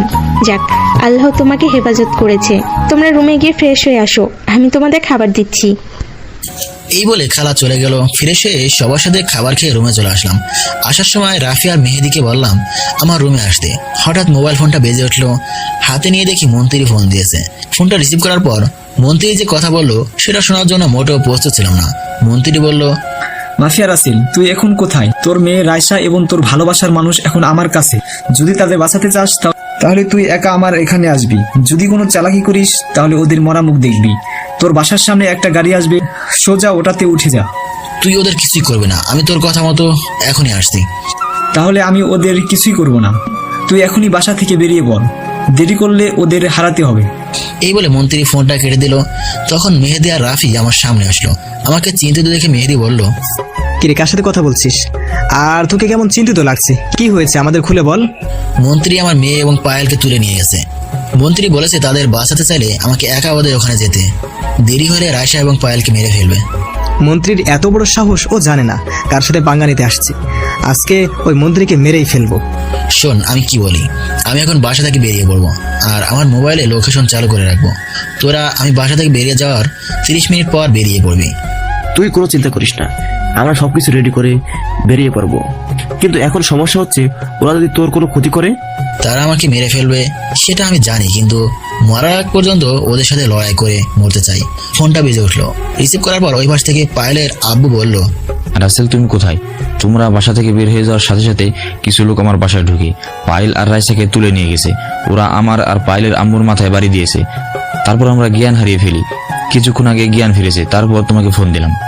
আপনি কোনো চিন্তা করবেন না, যারা ওদের তুলে নিয়ে গেছে তারা আমাকে ফোন দিয়েছে। আমি এখনই বেরিয়ে পড়ছি, ওদের কিছু হবে না। এই বলে ফোনটা কেটে দিয়ে বাসা থেকে বেরিয়ে আসলাম। আমাকে দেখে একটা গাড়ি সামনে আসলো। তারপর আমি গাড়িতে উঠে পড়লাম। আমি বাসা থেকে বেরিয়ে আসতে আরেকজনকে ফোন দিয়েছি। কাকে দিয়েছি সেটা সময় হলেই জানতে পারবেন। কিছুক্ষণ পর গাড়ি একটা গোডাউনের ভেতরে ঢুকে গেল। আমি গাড়ি থেকে নামার আগে মোবাইল বন্ধ করে রেখেছি। আমি জানি মেহেদি জায়গায় চিনে ফেলেছে। গাড়ি থেকে নামার সাথে সাথে 2টা লোক এসে আমাকে চেক করলো। আমার কাছে শুধু মোবাইল পেয়েছে, তারা মোবাইল নিয়ে নিল, এটা আমি আগে আন্দাজ করতে পারছি। তারপর ওই লোক 2টা আমাকে ভেতরে নিয়ে গেল। ভেতরে গিয়ে দেখি পায়েল আর রায়সা কে 2জন লোক ধরে রেখেছে। তাদের চেহারা দেখে বুঝতে পারলাম ওদের গায়ে হাত তুলেছে। রায়সা আমাকে দেখে কান্না করে দিল। আব্বু, তুমি এসেছো? এই লোকগুলো আমাকে আর আম্মুকে অনেক মেরেছে। দেখো, আমার আর আম্মুর শরীর থেকে রক্ত বের হচ্ছে। তুমি আমাদের ওদের হাত থেকে বাঁচাও। আম্মু, তোমাদের কিছু হবে না, আব্বু এসে গেছে, এখন তোমরা বাসায় যেতে পারবে। হঠাৎ মন্ত্রী জোনায়েদ এবং সাথে আরেকজন লোক বেরিয়ে সামনে আসলো। মন্ত্রী আর জোনায়েদ বাদে আরেকজনকে দেখার জন্য মোটেও প্রস্তুত ছিলাম না। ওনাকে দেখে মাথা পুরো গরম হয়ে গেল। তিনি আর কেউ নয়, আমার বাবা আমজাদ খান। এই কারণে তো বলি, ওনার নাম শোনার পর আমার কাছে কেমন জানি লাগছে। তখন আব্বু বলল, কি মিস্টার মাফিয়া কিং রাসেল, আমাকে চিনতে পারছো? আমি সেই আমজাদ খান, তুমি যাকে খুঁজে বেড়াচ্ছ, মানে তোমার জন্মদাতা পিতা। তোমার মতো পিতাকে আমি ঘৃণা করি। তোকে আমি কখনোই বাবা মানি না। তুই একটা ধোঁকাবাজ, তুই একটা খুনি। তুই নিষ্পাপ একটা মেয়ের বাবা মাকে খুন করেছিস। তোকে আমি আজকে নিজ হাতে মারবো। সেটা তুমি কখনো পারবে না। ওরা আমার অবৈধ ব্যবসার কথা পুলিশের কাছে বলে দিচ্ছে, তাই ওদের মেরে ফেলেছি। আজকে তোমার জীবনের শেষ দিন, তোমাকে মারার জন্য আজকে ওদের তুলে নিয়ে এসেছি। তুমি কি মনে করেছো আমরা তোমাকে মারতে পারবো না? তোমার হাতে গুলি লাগার পর থেকে তোমার ওইখানে চারপাশে লোক লাগিয়ে রেখেছি। পরে তুমি যখন ঢাকায় ফিরে এসেছো তখন আমার লোকগুলোকে বললাম তোমার ভালোবাসা এবং তোমার মেয়েকে তুলে আনতে। এখন তোকে আমি নিজ হাতে মারবো। আব্বুর কথা শুনে মন্ত্রী বলল, না আমজাদ খান, ওকে আমি নিজ হাতে মারবো। ও আমার অবৈধ ব্যবসায় আগুন লাগিয়ে দিয়েছে, আমার কোটি টাকার ক্ষতি করেছে। মন্ত্রীর কথা শুনে জুনায়েদ বলল, ও তোমার আমার একা ক্ষতি করে নাই, আমারও অনেক টাকার অবৈধ সম্পদ নষ্ট করেছে। আমি তাকে নিজ হাতে মারবো। তখন আমি ওদের সবাইকে বললাম, আমাকে মারবি ভালো কথা, তাহলে ওদের আটকে রেখেছিস কেন? ওদের ছেড়ে দে, আমি তো কোথাও যাচ্ছি না। তুই যেতে চাইলেও পারবি না, ওই ওদের ছেড়ে দে আর মাফিয়া রাসেলকে দড়ি দিয়ে বেঁধে ফেল। পায়েল আর রাইসা মামনি, তোমরা বাসায় চলে যাও, ওদের সাথে কিছু হিসাব নিসাব মিলিয়ে আসছি। না, আমি তোমাকে ছেড়ে যাব না, ওরা তোমাকে মেরে ফেলবে। পায়েল, তুমি আমাকে নিয়ে চিন্তা করো না, ওরা আমার কিছুই করতে পারবে না। তুমি রাইসাকে নিয়ে বাসায় চলে যাও। পায়েল আর কোনো কথা না বলে রাইসাকে নিয়ে গোডাউন থেকে বেরিয়ে গেল। তারপর আমজাদ খানের লোক এসে আমাকে একটা চেয়ারে বেঁধে ফেললো। তখন আমজাদ খান বলল, ওই মাফিয়া তোদের যেমন ক্ষতি করেছে তেমন আমারও অনেক লোকও মেরে ফেলেছে। মনে করছি আমার দ্বিতীয় স্ত্রীকে মেরে বাংলাদেশের অবৈধ ব্যবসা করব, কিন্তু ওর জন্য পারছি না। আজকে আমরা তিনজনে ওকে গুলি করে মারবো। ঠিক বলেছিস, ওর জন্য ঠিকভাবে ব্যবসা করতে পারছি না। যে কাজ করতে যাই সবগুলোতে বাধা দেয়। ওকে মেরে আবার নতুন করে অবৈধ ব্যবসা শুরু করব, আমার নিজের মতো দেশটা চালাবো। আমার কথাই দেশের মানুষ উঠবে আর বসবে। তাহলে দাঁড়িয়ে আছো কেন? ওকে মেরে ফেল, আমাদের অনেক জ্বালিয়েছে। আজকে ওকে মেরে আমরা বাংলাদেশের রাজত্ব কায়েম করব। এই বলে ওরা তিনজন যেই আমাকে গুলি করতে যাবে তখন বাইরে গোলাগুলির শব্দ শুরু হলো। তাদের একটা লোক এসে বলল, ভাই ভাই, বাইরে 4টা হেলিকপ্টার দিয়ে আমাদের আক্রমণ করছে। হেলিকপ্টার দিয়ে যারা আক্রমণ করছে তারা সবাই সেনাবাহিনীর লোক এবং মাফিয়া রাসেলের লোক ওর সাথে আছে। ওই লোকটার কথা শুনে আমজাদ খান বলল, তুই আমাদের সাথে সিটিং করছিস, কিন্তু তোর লোক আক্রমণ করেছে সেটা মানলাম, কিন্তু সেনাবাহিনী আমাদের আক্রমণ করেছে কেন? আমজাদ খানের কথা শুনে আমি হাসতে হাসতে বললাম, তোরা কি আমাকে এতটাই বোকা মনে করেছিস যে তোদের কথা মতো আমি এমনি এমনি চলে আসবো? আমি আসার সময় সব প্ল্যান করে এসেছি। আগে আমজাদ খান, আপনি সালাউদ্দিন মেজরকে চিনেন? মেজর সালাউদ্দিন তো আমার সবসময় বন্ধু ছিল, কিন্তু তার সাথে কিছু কথার কাটাকাটি হয়, তারপর থেকে ওর সাথে যোগাযোগ করিনি। তাহলে ঠিকই ধরেছেন, ওই আপনার বন্ধু সালাউদ্দিন আঙ্কেলের সাথে আমার ভালো পরিচয়। উনি আমার কাজ সম্বন্ধে সবকিছুই জানে। উনি বলেছে কখনো তাকে দরকার হলে ফোন করে দিতে, তাই আসার সময় ওনাকে ফোন দিয়ে আসছি। আর আমার আরেকটা কাজ হয়ে গেছে, যেটা তোদের ফাঁসির দড়িতে ঝোলাবে, কিন্তু আমি তোদের আইনের আওতায় তুলে দেবো না, আমি নিজ হাতে তোদের মারবো। তোরা আমার সাথে এতক্ষণ কি কি বলেছিস সবকিছু এতক্ষণ ভিডিও হয়েছে, এই দেখ। আমার কথা শুনে মন্ত্রী জুনায়েদ এবং আমজাদ খান ভয় পেয়ে গেছে। আমি এসব বাসা থেকে বেরিয়ে আসার আগেই করে এসেছি। তখন আমজাদ খান বলল, আমরা যেহেতু আজকে ধরা খেয়েছি তাহলে তোকে বাঁচিয়ে রাখবো কেন? আমাদের সাথে তোকেও মরতে হবে। এই কথা বলে আমাকে গুলি করতে গেলে রাফি আর মেহেদি গোডাউনের ভেতর ঢুকে ওদের গুলি করা শুরু করলো। তারা সবাই আড়ালে চলে গেল। রাফি মেহেদি আর বাঁধন খুলে দিল আর আমার কোটটা গায়ে দিল, যেটাই আমাকে গুলি করলেই কিছু হবে না। আমি ওদের গুলি করা শুরু করলাম। এক পর্যায়ে ওদের সবগুলি লোক গুলি খেয়ে মাটিতে গড়াগড়ি করতে করতে মারা যায়। তারপর আমি মন্ত্রী আর জুনায়েদের সামনে গিয়ে তাদের শুট করা শুরু করি। মন্ত্রী আর জুনায়েদ গুলি খেয়ে মাটিতে গড়াগড়ি খেতে খেতে মারা যায়। আমজাদ খান ভয়ে এক কোণায় লুকিয়ে পড়ে। আমি আমজাদ খানের সামনে গিয়ে দাঁড়ালাম। তখন আমজাদ খান বলল, রাসেল, আমাকে মারিস না, আমি তোর বাবা। আমি কথা দিচ্ছি আমি এরকম কাজ আর কখনো করব না। তুই এবারের মতো আমাকে ছেড়ে দে। তোকে আমি কখনোই মারতাম না। তুই যদি নিষ্পাপ ওই মেয়ের আব্বু আম্মুকে না মারতি, তোকে আমি বাঁচিয়ে রাখবো না। তোকে বাঁচিয়ে রাখলে আবার অবৈধ ব্যবসা করবি। না রাসেল, আমি আর এসব কাজ করব না। আমি এই দেশ থেকে দূরে কোথাও চলে যাব। সেটা তো আমি কখনোই করবো না। আইনের আওতায় তুলে দিলে তোকে ফাঁসির রায় কার্যকর করবে, কিন্তু আমি তোকে আইনের আওতায় তুলে দিব না। তোকে আমি নিজ হাতে মারবো। এই যেই না গুলি করতে যাবো ঠিক তখনই সালাউদ্দিন আঙ্কেল এসে আমার হাত থেকে গুলি ফেলে দিল। তখন তিনি বললেন, রাসেল, তুমি আইন নিজের হাতে তুলে নিও না, আদালত ওকে ফাঁসির রায় দিবে। না আঙ্কেল, ওকে আমি নিজ হাতে গুলি করে মারবো। আমি বলছি তুমি এমন কাজ করো না, তুমি ওকে আমার হাতে দিয়ে দাও। আমি কথা দিচ্ছি যে ফাঁসির দড়িতে ঝুলাতে যা যা দরকার আমি তাই করব। আঙ্কেলের কথা শুনে আমি আর কিছুই করলাম না। আঙ্কেল আমজাদ খানকে নিয়ে চলে গেল। তারপর আমরা সবাই বাসায় চলে আসলাম। আজ 1 মাস পর এখন আমি বর্তমান মন্ত্রী। আমার কাজ এবং দেশের মানুষের ভালোবাসা দেখে সরকার আমাকে মন্ত্রী বানিয়ে দিল। আর আমজাদ খানের ফাঁসি কার্যকর করা হয়েছে, আমি এখন একটা স্টেজে দাঁড়িয়ে বলতে লাগলাম, আমি কখনো ভাবিনি আপনাদের এতটা ভালোবাসা পাবো। আপনারা আমার জন্য দোয়া করবেন, আমি যেন বাংলাদেশকে একটা সুন্দর দেশ হিসেবে গড়ে তুলতে পারি। আপনারা সবসময় আমার পাশে থাকবেন, বিপদে আপদে আমি সবসময় আপনাদের পাশে আছি। আরো কিছুক্ষণ কথা বলে সবার থেকে বিদায় নিয়ে বাসায় চলে আসলাম। বাসায় আসার পর সবার সাথে বসে কফি খাচ্ছি, তখন পায়েলের আব্বু দূর থেকে, এখন শ্বশুর বলবো, তখন তিনি বললেন, রাসেল, আমরা আর দেরি করতে চাই না, যত তাড়াতাড়ি সম্ভব তোমাদের বিয়েটা দিয়ে দেওয়া দরকার। আব্বু আপনারা যেটা ভালো বোঝেন সেটাই করেন, আমার কোনো আপত্তি নেই। আমার কথা শুনে পায়েল বলল, আমি রাসেলকে বিয়ে করব না। ও যদি ওর আম্মুকে ফিরিয়ে আনে তাহলে আমি এই বিয়ে করব। ঠিক আছে, আমি তোমার কথায় রাজি। কালকে সকালে দিনাজপুরে গিয়ে আম্মুকে নিয়ে আসবো। আমার কথা শুনে পায়েল সবার সামনে আমাকে জড়িয়ে ধরলো। শ্বশুর শাশুড়ি বসে না থেকে রুমে চলে গেল। তখন আমি পায়েলকে বললাম, এটা তুমি কি করলে?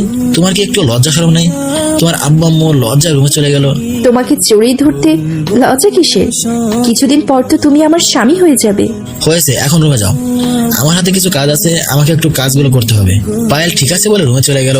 আমি বসে বসে হাতের কাজগুলো করতে লাগলাম। দেখতে দেখতে আমাদের বিয়েটাও হয়ে গেল। বিয়েতে সব মন্ত্রীরা এসেছে।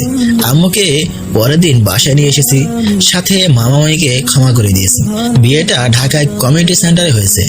রাফি আর মেহেদি সবসময় আমার সাথেই থাকে, আর আমার সবগুলো লোককে বিভিন্ন কাজে লাগিয়ে দিয়েছি। রাফি আর মেহেদি আমাকে জোর করে বাসর ঘরে ঢুকিয়ে দিল। ভেতরে ঢুকে আমি তো অবাক, দেখি বিছানায় মা মেয়ে বসে গল্প করছে। আমাকে দেখে রাইসা বলল, আপু তুমি এসেছো, আজকে আমি অনেক খুশি আমার মামুনিকে পেয়ে। ঠিক আছে মামনি, এখন তুমি তোমার দাদির কাছে যাও। ও থাকলে সমস্যা কোথায়? আমি রাইসাকে যেতে দিব না। না আম্মু, আজকে তোমাদের সাথে আমি থাকবো না, আমি দাদির কাছে থাকবো। দাদি রুমে একা একা। ঠিক বলছো মামনি, তুমি তোমার দাদির কাছে যাও। রাইসা আর কোনো কথা না বলে রুম থেকে বেরিয়ে গেল। আমি দরজা বন্ধ করে বিছানার কাছে গেলাম। তখন পায়েল বলল, এই তুমি বিছানায় উঠবে না, আগে তোমার পা ধরে সালাম করব। এই বলে পায়েল বিছানা থেকে নেমে আমার পা ধরে সালাম করতে আসলে তাকে বুকে জড়িয়ে নিলাম। তখন আমি বললাম, এই পাগলি, তোমার স্থান পায় না, তোমার স্থান আমার বুকে। এভাবে সারা জীবন আগলে রাখবে তো? কখনো ছেড়ে যাবে না তো? তুমি যদি আমাকে ছেড়ে যাও তাহলে আমি বাঁচবো না। আর একবার মরার কথা বললে মাথা ফাটিয়ে দেবো। আমার এমন সুন্দরী বউ ছেড়ে আমি কোথাও যাব না। ঠিক আছে, এখন কথা না বলে অজু করে আসো, দুজনে 2 রাকাত নফল নামাজ আদায় করব। আমি আর কোনো কথা না বলে ওয়াশরুমে ঢুকে অজু করে আসলাম। আমার সাথে পায়েলও অজু করে আসছে। দুজনে 2 রাকাত নফল নামাজ আদায় করলাম। তারপর পায়েলকে কোলে করে বিছানায় বসালাম। আমি পায়েলের শরীর থেকে গহনা খুলতে লাগলাম। গহনা খুলে পায়েলকে বিছানায় শুয়ে দিয়ে পুরো শরীরে কিস করতে লাগলাম। পায়েলের ঠোঁটের সাথে ঠোঁট লাগিয়ে কিস করতে লাগলাম। তারপর দুজনের ভিতরে হারিয়ে গেলাম। আর দেখা লাগবে না, অনেক দেখেছেন। সবাই আমাদের জন্য দোয়া করবেন। এখন আমি দেশের কাজের জন্য দেশ এবং দেশের বাইরে বিজি। পায়েল, আব্বু আম্মু আর রাইসা সবসময় খেয়াল রাখে। খুব সুন্দরভাবে চলছে আমাদের জীবনযাপন। রাইসাকে সবসময় আমার সিকিউরিটি গার্ড কিন্ডারগার্টেনে নিয়ে যায়। আর আমজাদ খানের ফাঁসি হয়ে গেছে। ওনাকে ঢাকার একটা কবরস্থানে দাফন করা হয়েছে। আম্মু প্রথমে ফাঁসির কথা শুনে মনটা খারাপ করে ফেলেছে, পরে তার কার্যকলাপের কথা শুনে খুশি হয়। তারপরও আম্মুর একটু মন খারাপ ছিল, আস্তে আস্তে এখন ঠিক হয়ে গেছে। আমার মন খারাপ হয়নি সেটা কিন্তু না, আমারও মন খারাপ হয়েছে, কিন্তু ওনাকে ওনার পাপের শাস্তি দিয়েছে। রাফি আর মেহেদি বিয়ে ঠিক হয়েছে। আগামী মাসে 10 তারিখে তাদের বিয়ে। আপনাদের সবার দাওয়াত থাকলো।